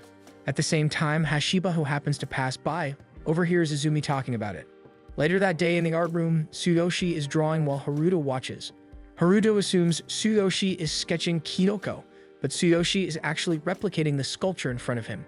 However, the drawing ends up looking very much like Kyoko, so Haruto says it must be because he loves her. Just then, Hashiba arrives and Haruto invites him to see the drawing as well. Hashiba immediately admires how good it is. Tsuyoshi explains that he intended to draw the sculpture but ended up sketching Kyoko. Seeing that, Hashiba mentions that he must be excited for their study session, which immediately catches everyone's attention. He curses under his breath for accidentally letting it slip, but Haruto seems clueless and even asks if he can join. Hashiba snaps at him, hoping it will make him understand. Haruto pauses for a moment before realizing that it's actually a date, even though Hashiba is supposed to stop them. Seeing Tsuyoshi so happy makes him do nothing. Haruto talks fondly about their upcoming date, asking what Tsuyoshi plans to wear. Tsuyoshi admits he hasn't decided yet and just wants to wear normal clothes. But Haruto insists he should dress up, warning that Kyoko might lose interest otherwise. Meanwhile, the girls help Kyoko practice her makeup, but she finds it hard. Izumi volunteers to come over Sunday morning before their meetup to help her, but Kyoko insists on trying as she's already made some progress. While thinking about it, Kyoko realizes they never actually agreed on a meetup time for Sunday. With this, she sends Tsuyoshi a message and he replies right away. Meanwhile, Tsuyoshi is spiraling over what to wear, terrified that Kyoko might lose interest in him. Hashiba immediately scolds Haruto for putting that idea in his head and reassures Tsuyoshi that Kyoko won't lose interest in him just because of clothes. To help him, he shows Tsuyoshi some outfit inspiration photos on his phone for future ideas. However, Haruto suggests something completely different by showing Tsuyoshi a suit and tie. Tsuyoshi admits it looks impressive, but Hashiba points out that it might make Kyoko uncomfortable. Hearing that, Haruto switches ideas and recommends a floral long-sleeve shirt, but Tsuyoshi finds it too flashy, so Hashiba comments that a calm, simple style suits Tsuyoshi more. Haruto continues scrolling through more looks, but nothing earns approval from either Tsuyoshi or Hashiba. At one point, he even shows a costume from the movie Tsuyoshi watched with Kyoko. Finally, Hashiba advises him to stick with his casual clothes. He also adds that Tsuyoshi should bring a small gift or snack and maybe try a slightly different hairstyle. Then Haruto suddenly announces he's heading home and leaves in a rush. With that, Hashiba suggests they go home as well, but before they can, Tsuyoshi shyly asks Hashiba about his feelings. He admits that lately his heart pounds whenever Kyoko touches him, especially when he tried holding her hand. He wonders if it's weird, and Hashiba pauses for a long moment before confessing he has no idea what it means. The next day, Kyoko shops with Mei in the cosmetics section, picking up items for her date with Tsuyoshi. However, when she proudly shows Mei what she chose, it's just a box of bandages that happen to be on sale. Aside from that, Mei wants her to prepare properly, so she shows Kyoko an eyeshadow palette. They test a few other shades, and with so many options in front of her, Kyoko isn't sure what to pick. It makes them think of Izumi. If she weren't working today, she would have already offered many tips by now. Still, Mei can't believe Kyoko is actually getting into makeup, since she has never shown interest in these things before. Kyoko admits it's because ever since Izumi did her makeup for the festival, she felt amazing about herself. All the compliments she received made her feel confident, and Mei agrees. But more than anything, Tsuyoshi complimented her too, so now she wants to practice and do her best with it. Hearing that, Mei cheers her on, telling her to blow Tsuyoshi's mind with her cute makeup. After that, the two of them grab snacks, eating ice cream together as Mei casually checks up on Kyoko's love life. Kyoko admits she and Tsuyoshi have been talking more than usual, even showing Mei a cat photo he sent her 2 days ago. Then she shows the one he sent yesterday, which is a much closer shot of the same cat, making Mei wonder if he got attacked just trying to take it. Mei asks if Kyoko requires Tsuyoshi to give her a daily report of everything he does, but Kyoko explains it's not like that. They just contact each other more frequently now. Even so, as she talks, Kyoko can't stop blushing, and Mei pushes her for more details. Kyoko shares the things she likes about Tsuyoshi, like how his eyes change shade and how sharp his 20/20th vision is. She also mentions that he recently started working at a snack shop, making him quite popular with the neighborhood kids. Kyoko happily lists all the small things he does that make the kids adore him even more. But then she suddenly pauses mid-sentence, realizing she might be talking way too much already. However, Mei is simply absorbed by how happy Kyoko looks. Even if Tsuyoshi is an unusual guy, Mei knows he's a good one, so she tells Kyoko she'll keep cheering for the two of them. Yet deep down, Mei feels as if Tsuyoshi has completely stolen Kyoko away from her, and it makes her a little sad, though she would never say that out loud. Suddenly, Kyoko tries to feed Mei a spoonful of her ice cream, and Mei happily accepts it. Seeing Mei smile makes Kyoko feel happy too, so she promises that the two of them should go out more often and try lots of new things together. Mei is touched, but she admits she also enjoys watching Kyoko get all worked up over Tsuyoshi. The next day, both Tsuyoshi and Kyoko prepare for their date. Soon, Tsuyoshi arrives at her house with a small cake in hand, and both of them get stunned when they see each other in casual clothes. Tsuyoshi tries to compliment Kyoko, but the words get stuck, so he forces them out with a confused, awkward expression. When Kyoko returns the compliment, Tsuyoshi can hardly breathe. As they go inside, the two start talking, but Tsuyoshi grows more and more distracted. He wanted to be alone with her so he could figure out why his heart is racing like crazy, yet being close to her only makes it worse. He hands Kyoko the cake he bought, and she brightens instantly. Tsuyoshi even explains how he made sure the cake stayed safe no matter what happened to him on the way. Kyoko assumes he hasn't had lunch yet, so she offers to cook omu rice for him. Tsuyoshi instantly lights up the moment she mentions it, and even though Kyoko wants him to rest in the living room while she cooks, Tsuyoshi says he wants to watch beside her as she does it. Tsuyoshi watches her in admiration even though she's just beating eggs. She fries the omelette while he continues to observe her, and when everything is ready, Kyoko plates it beautifully. Tsuyoshi takes a bite and immediately beams with joy, so Kyoko tries it too. While they eat, Tsuyoshi notices a small dot of ketchup on her lip. He's about to tell her, but then remembers how Hashiba wiped a stain off her face himself. With that, Tsuyoshi quickly grabs a tissue and leans in to wipe the ketchup from Kyoko's cheek, but the sudden closeness makes her panic. Startled, Tsuyoshi pulls back as well and apologizes. To break the awkwardness, they both pretend nothing happened and return to their food, chatting about random things. Once they finish eating, the two settle down to study. Tsuyoshi can't help but glance at Kyoko from time to time. He asks if she's having trouble with anything, but Kyoko insists she's doing fine.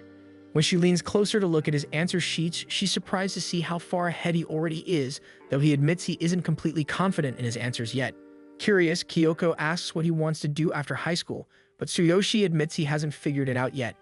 The only thing he wants right now is for Kyoko to see him as someone dependable. Touched, Kyoko promises to do her best for him too. Hearing her words, Tsuyoshi feels his chest tighten all over again.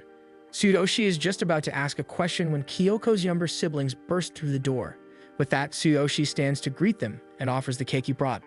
Kyoko suggests taking a short break so they can all enjoy it together, and Tsuyoshi agrees. They each take a slice, and Kyoko mentions that cheesecake is her favorite. The comment jogs her memory, and she asks about the question he was going to ask earlier. However, Tsuyoshi claims he's already forgotten it and simply takes another bite of his cake.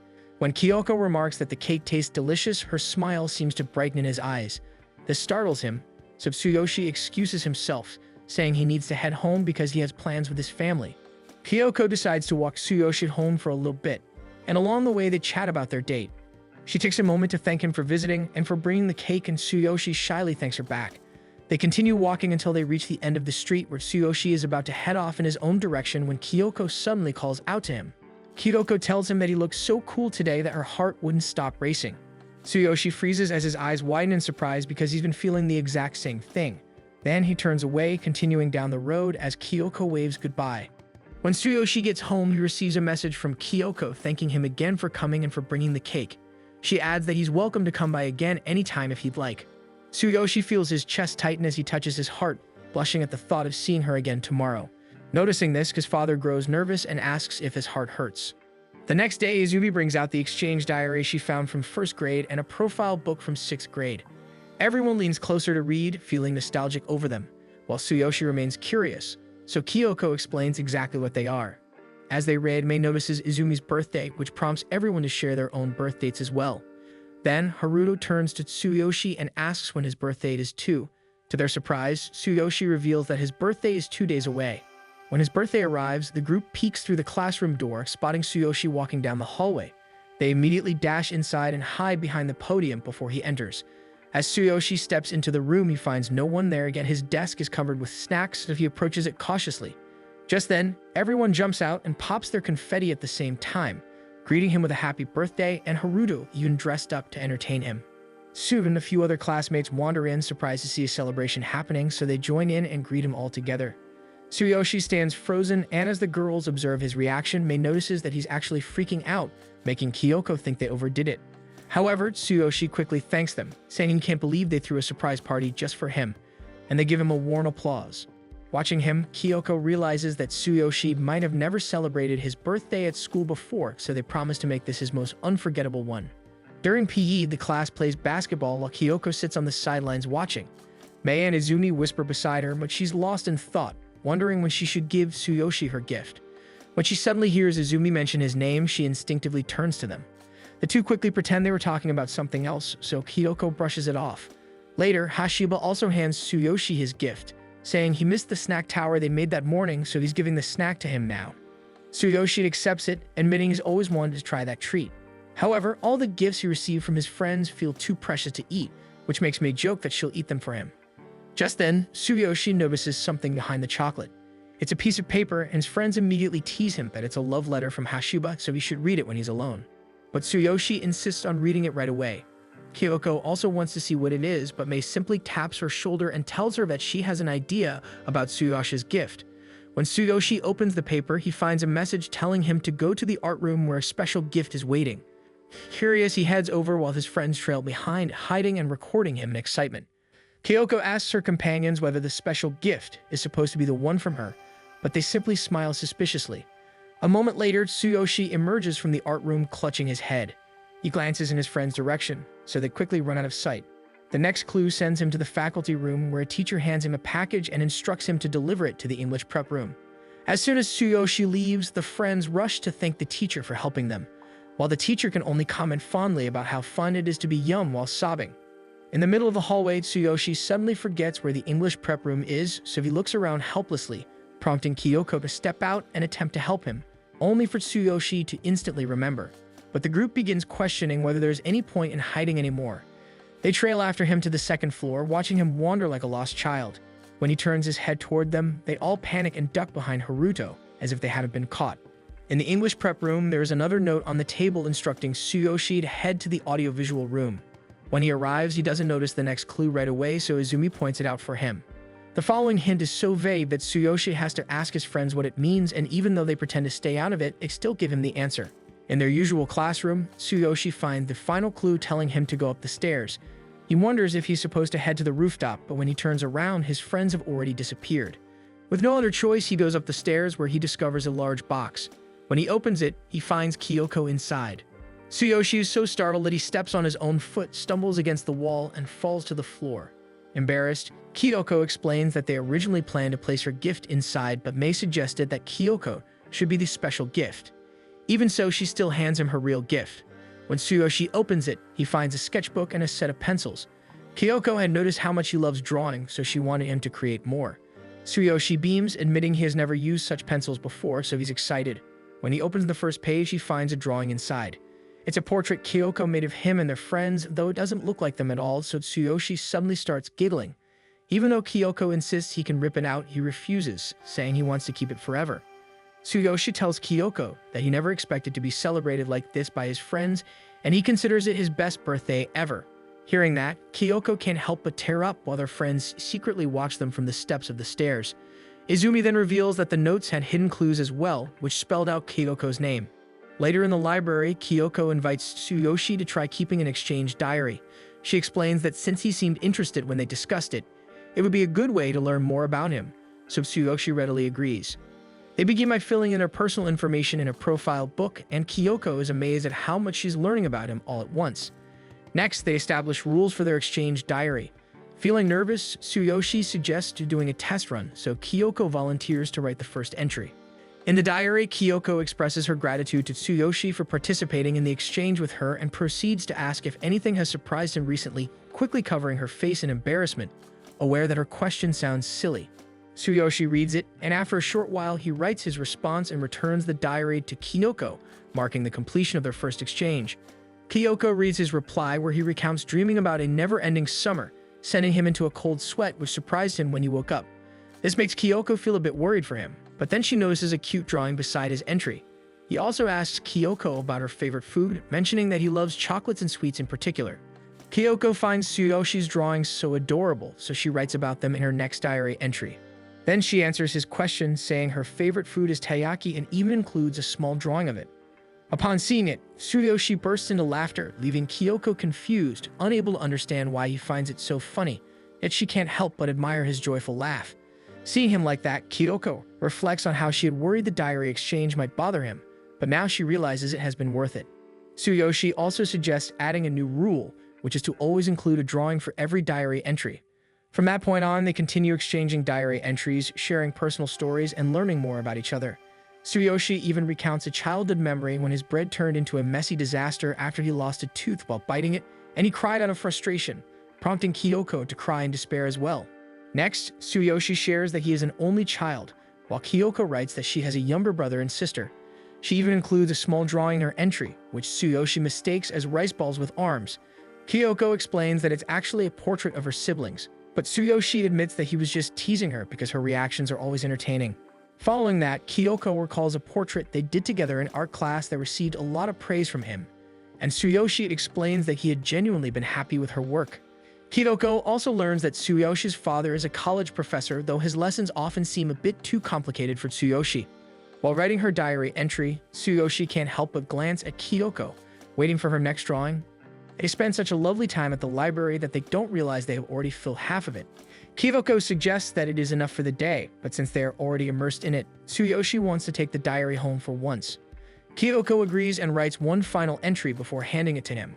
That night, Tsuyoshi arrives home and immediately opens his bag to retrieve the diary. He wonders what Kyoko might have written, but as soon as he opens it, his expression changes. It turns out she asked him about his left eye and why he keeps wearing an eye patch. The next day, Kyoko reads Tsuyoshi's response, which explains that his eye injury has actually healed a long time ago. Curious, she intends to ask him about it directly, but then the teacher enters, forcing her to stay quiet. Throughout class, Kyoko keeps spacing out, wondering why Tsuyoshi still needs an eye patch. Her imagination runs wild, thinking perhaps Tsuyoshi is a superhuman who must keep his eye covered, but she brushes the thought aside, simply wishing she could see him without it one day. After class, she turns to speak to Tsuyoshi, but finds him gone. Maid informs her that he left as soon as the bell rang. The same scenario repeats during the next break, and again during the one after that. Finally, at lunch break, Kyoko goes to the stairs and finds Tsuyoshi sitting alone, so she asks him why he keeps disappearing after breaks. Tsuyoshi pretends he just wanted a new pace, but Kyoko pulls out the diary once again, worried that he might have an injury that isn't healing properly. However, she also points out that he forgot to include a drawing in his entry, so Tsuyoshi laughs and apologizes. Kyoko asks Tsuyoshi why he still uses an eye patch, but he only falls silent. Despite this, she tries to keep the conversation casual, yet his quietness lingers. He pretends to focus on the diary, but Kyoko senses something is wrong and quickly apologizes. She worries she has been insensitive by pushing for answers, but Tsuyoshi pauses before quietly admitting the truth, that his eyes are slightly different in color, and he keeps wearing an eye patch because it makes him self-conscious. Kyoko is startled by this, though Tsuyoshi insists the difference isn't that noticeable. He explains that a minor accident in middle school changed the color of one eye and everyone around him kept commenting on it. This surprises Kyoko so much that she instinctively raises her voice, causing Tsuyoshi to fall from his seat. He immediately apologizes, explaining he's just very self-conscious and asks if wearing the eye patch seems weird. Kyoko assures him it's not and thanks him sincerely for opening up to her instead. Then the bell rings, reminding Kyoko that she has a task assigned by their teacher, so she needs to head to the faculty room immediately. As she runs down the stairs, Tsuyoshi can't help but call out a thank you. Walking back to class, Tsuyoshi reflects on his words. He hasn't lied about the eye patch, but he fears that revealing the whole truth might push people away.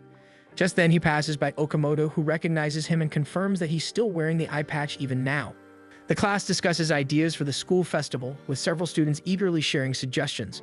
Haruto suggests Splash Mountain, shocking his classmates, but Kyoko turns her attention to Tsuyoshi to ask what he wants.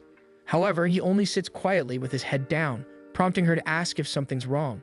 He doesn't respond until she taps his shoulder, startling him. He brushes it off as a habit, but Kyoko still wants to understand what's bothering him. Soon, the leader writes the suggestions on the board and announces that they'll settle things with a vote. The two final options are a cosplay cafe and a haunted house. The leader is losing his mind over the disagreement when they are suddenly interrupted by Tsuyoshi, who is having a nosebleed. Kyoko volunteers to take him to the nurse's office, and Hashiba and Izumi offer help as well. Tsuyoshi can only apologize that his desk is now covered in blood-soaked tissues. After the commotion, the class returns to the festival discussion.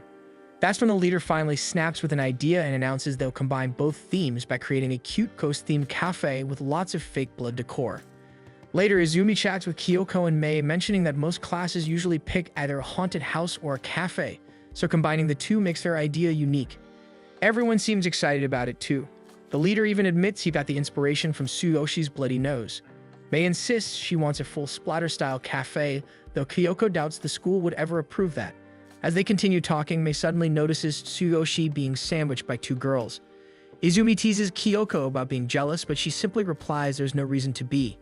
Kyoko also wonders whether Tsuyoshi has ever experienced a school festival before, but Tsuyoshi suddenly laughs at something the girls say, stopping her thoughts. Still, she admits she's just curious about what made him laugh and not jealous.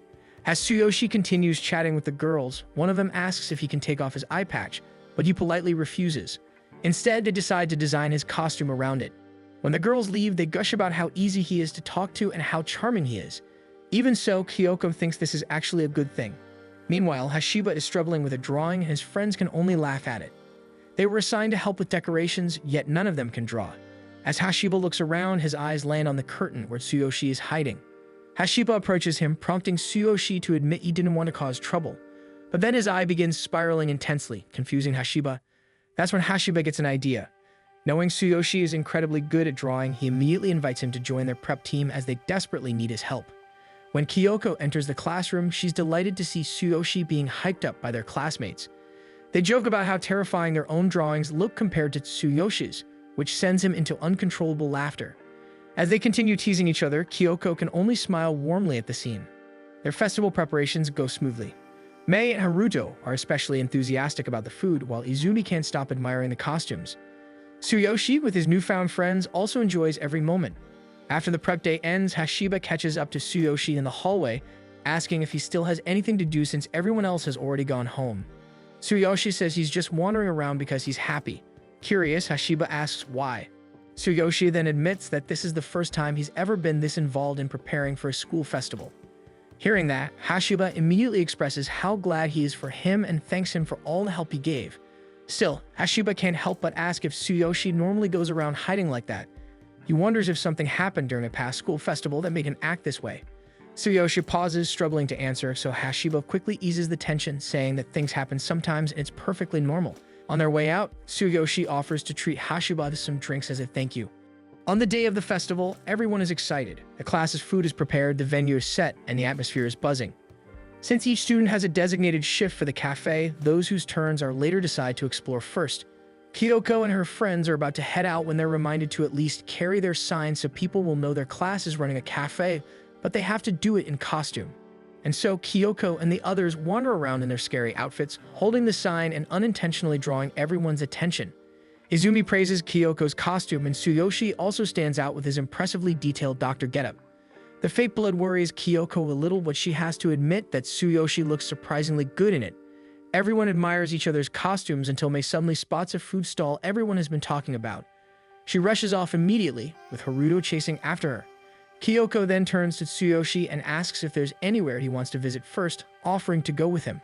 Just then, a girl holding a glass of water bumps into Tsuyoshi's back, leaving a wet spot on his lab coat. Kyoko immediately suggests they find somewhere to clean it. Meanwhile, Hashiba and Izumi stay behind to promote the class cafe. A passing student recognizes them and jokingly asks if they're on a date. Hashima quickly denies it, but the girl keeps teasing them. Hashima then casually remarks that Izumi is cute, which makes her burst into laughter, as it's the first time he has ever said something like that. Embarrassed, Hashiba brushes it off and excuses himself to find a drink. At the same time, Kyoko and Tsuyoshi return and notice Izumi's flushed cheeks. She waves it off and explains that Hashiba wandered off somewhere. Soon after, Mei and Haruto also come back carrying a couple of foods they excitedly share with the group. As they chat, Izumi shows them something on her phone, pointing out that their cafe seems to be getting a bit of attention already. The group decides to head back, but Tsuyoshi freezes as he notices Okamoto in front of him. His heart starts pounding, and as Okamoto gives him a smile, Kyoko steps closer asking him what's wrong. Tsuyoshi quickly suggests they return inside, leaving Okamoto behind. Once they're back inside, Kyoko realizes they somehow got separated from the others. Then her phone buzzes with messages from both Mei and Izumi. That's when she understands that they set her up so she'd end up alone with Tsuyoshi. As she processes this, the girl who bumped into Tsuyoshi earlier approaches again and asks for a photo. She explains that when she ran into him, it felt like love at first sight. Kyoko freezes. She knows Tsuyoshi looks striking in his costume with an eye patch, but even so, she still feels frustrated over it. She tells herself it's fine as long as he's having fun, yet the girl immediately asks if she can post the picture on her account, and then requests that he take off his eye patch. That's when Kyoko snaps. She steps forward and tells the girl to delete the photo. Startled, the girl quickly agrees before deleting it and rushing away. The commotion draws several eyes toward them, so Tsuyoshi suggests they move somewhere else. They end up sitting on the stairs away from the noise. Tsuyoshi thanks her for stepping in, admitting he's never seen her that angry before. Embarrassed, Kyoko hopes he'll forget about it, but he only smiles and says he feels most at ease when he's alone with her. As thanks for saving him, he offers to do something for her in return. Kyoko hesitates before admitting she acted out of jealousy. Tsuyoshi guesses it's because she wanted to take a photo with him too. That isn't exactly what she meant, but she shyly confesses she would like a picture together. They try taking one, but Tsuyoshi's face ends up half cut off. So they try again, leaning closer this time as Kyoko holds up her phone. The second comes out perfect, and with their faces so close, Tsuyoshi can't help but admire her. When they finally check the time, it's almost their shift, so they rush back to the cafe. Izumi reminds them of their roles before Kyoko heads to serve customers. Hashiba approaches Tsuyoshi and points out that people are actually taking pictures with his drawings. Seeing others enjoy his art moves Tsuyoshi until he notices a group admiring Hashiba's drawings too. They keep calling them cursed, which makes Hashiba suggest they should just take it down. A table calls for service, so Hashiba steps forward to assist them. At the same moment, Okamoto raises her hand to order, and Tsuyoshi ends up approaching her. To his surprise, she greets him cheerfully, but he simply moves on to take her order, acting like he doesn't recognize her. Forced to play along, Okamoto orders pancakes and Tsuyoshi leaves quickly. Before the moment settles, Kyoko hands Okamoto's pancakes to her right away. At the counter, Kyoko notices Tsuyoshi spacing out and asks what's wrong. She suggests he take a break, but Tsuyoshi insists he's fine. While they talk, he doesn't notice that Okamoto keeps glancing at them across the room. That night, the students gather around the bonfire, and the group silently wishes the school festival would never end, though it would be exhausting. As everyone zones out watching the flames, Izumi craves something more exciting. Mei suggests sharing an urban legend that says if two people hold hands while watching the bonfire, they'll end up together forever. Haruto jokingly suggests making it happen, and Mei's eyes land on Kyoko and Tsuyoshi nearby. She approaches Kyoko to explain the legend, while Izumi adds that it has been passed down for generations. Kyoko glances at Tsuyoshi, Mei's words echoing in her mind, though she keeps insisting it can't possibly be real. Just then, Hashiba arrives and Izumi tells him she's been looking for him. He explains he was in the bathroom, but Yamashita interrupts, claiming Hashiba was actually being asked out by someone from another class. When Izumi asks how he responded, Hashiba simply says he declined. Yamashita can't believe Hashiba actually declined, but Izumi can't help feeling relieved. She even teases him, calling him a dangerous guy, which only frustrates Hashiba further. Hearing them argue, Yamashita complains that they're flirting while he's stuck being the third wheel. He then points out that they're surrounded by sweet couples, suggesting it must be because of the urban legend. Surprisingly, Hashiba has heard of it too, but Izumi admits they only made it up moments ago. It turns out Haruto had casually mentioned it to a few people, and the story spread like wildfire. Soon the girls start talking about the legend, and some students take it as an opportunity to show their feelings. Despite this, Tsuyoshi and Kyoko remain hesitant. Tsuyoshi overhears discussions about it, while Kyoko can't believe that such a legend could actually have any truth. With that, Kyoko invites Tsuyoshi to try the legend, but he declines, saying he might not breathe well like the last time they attempted to hold hands. Kyoko suspects he's embarrassed, and Tsuyoshi admits that he may be. Still, Kyoko points out that she feels the same way about holding hands, so she offers her pinky instead. Tsuyoshi smiles and agrees. They link their pinky fingers, turning their attention to the bonfire in front of them. The moment feels precious, with everyone else quietly watching the flames flicker. As the night deepens, Kyoko and Tsuyoshi keep their fingers intertwined. However, Okamoto suddenly appears nearby. Tsuyoshi notices her immediately, and then he subtly moves away from Kyoko and sits down a short distance away. Thanks for watching. Make sure to subscribe so you don't miss new episodes every week.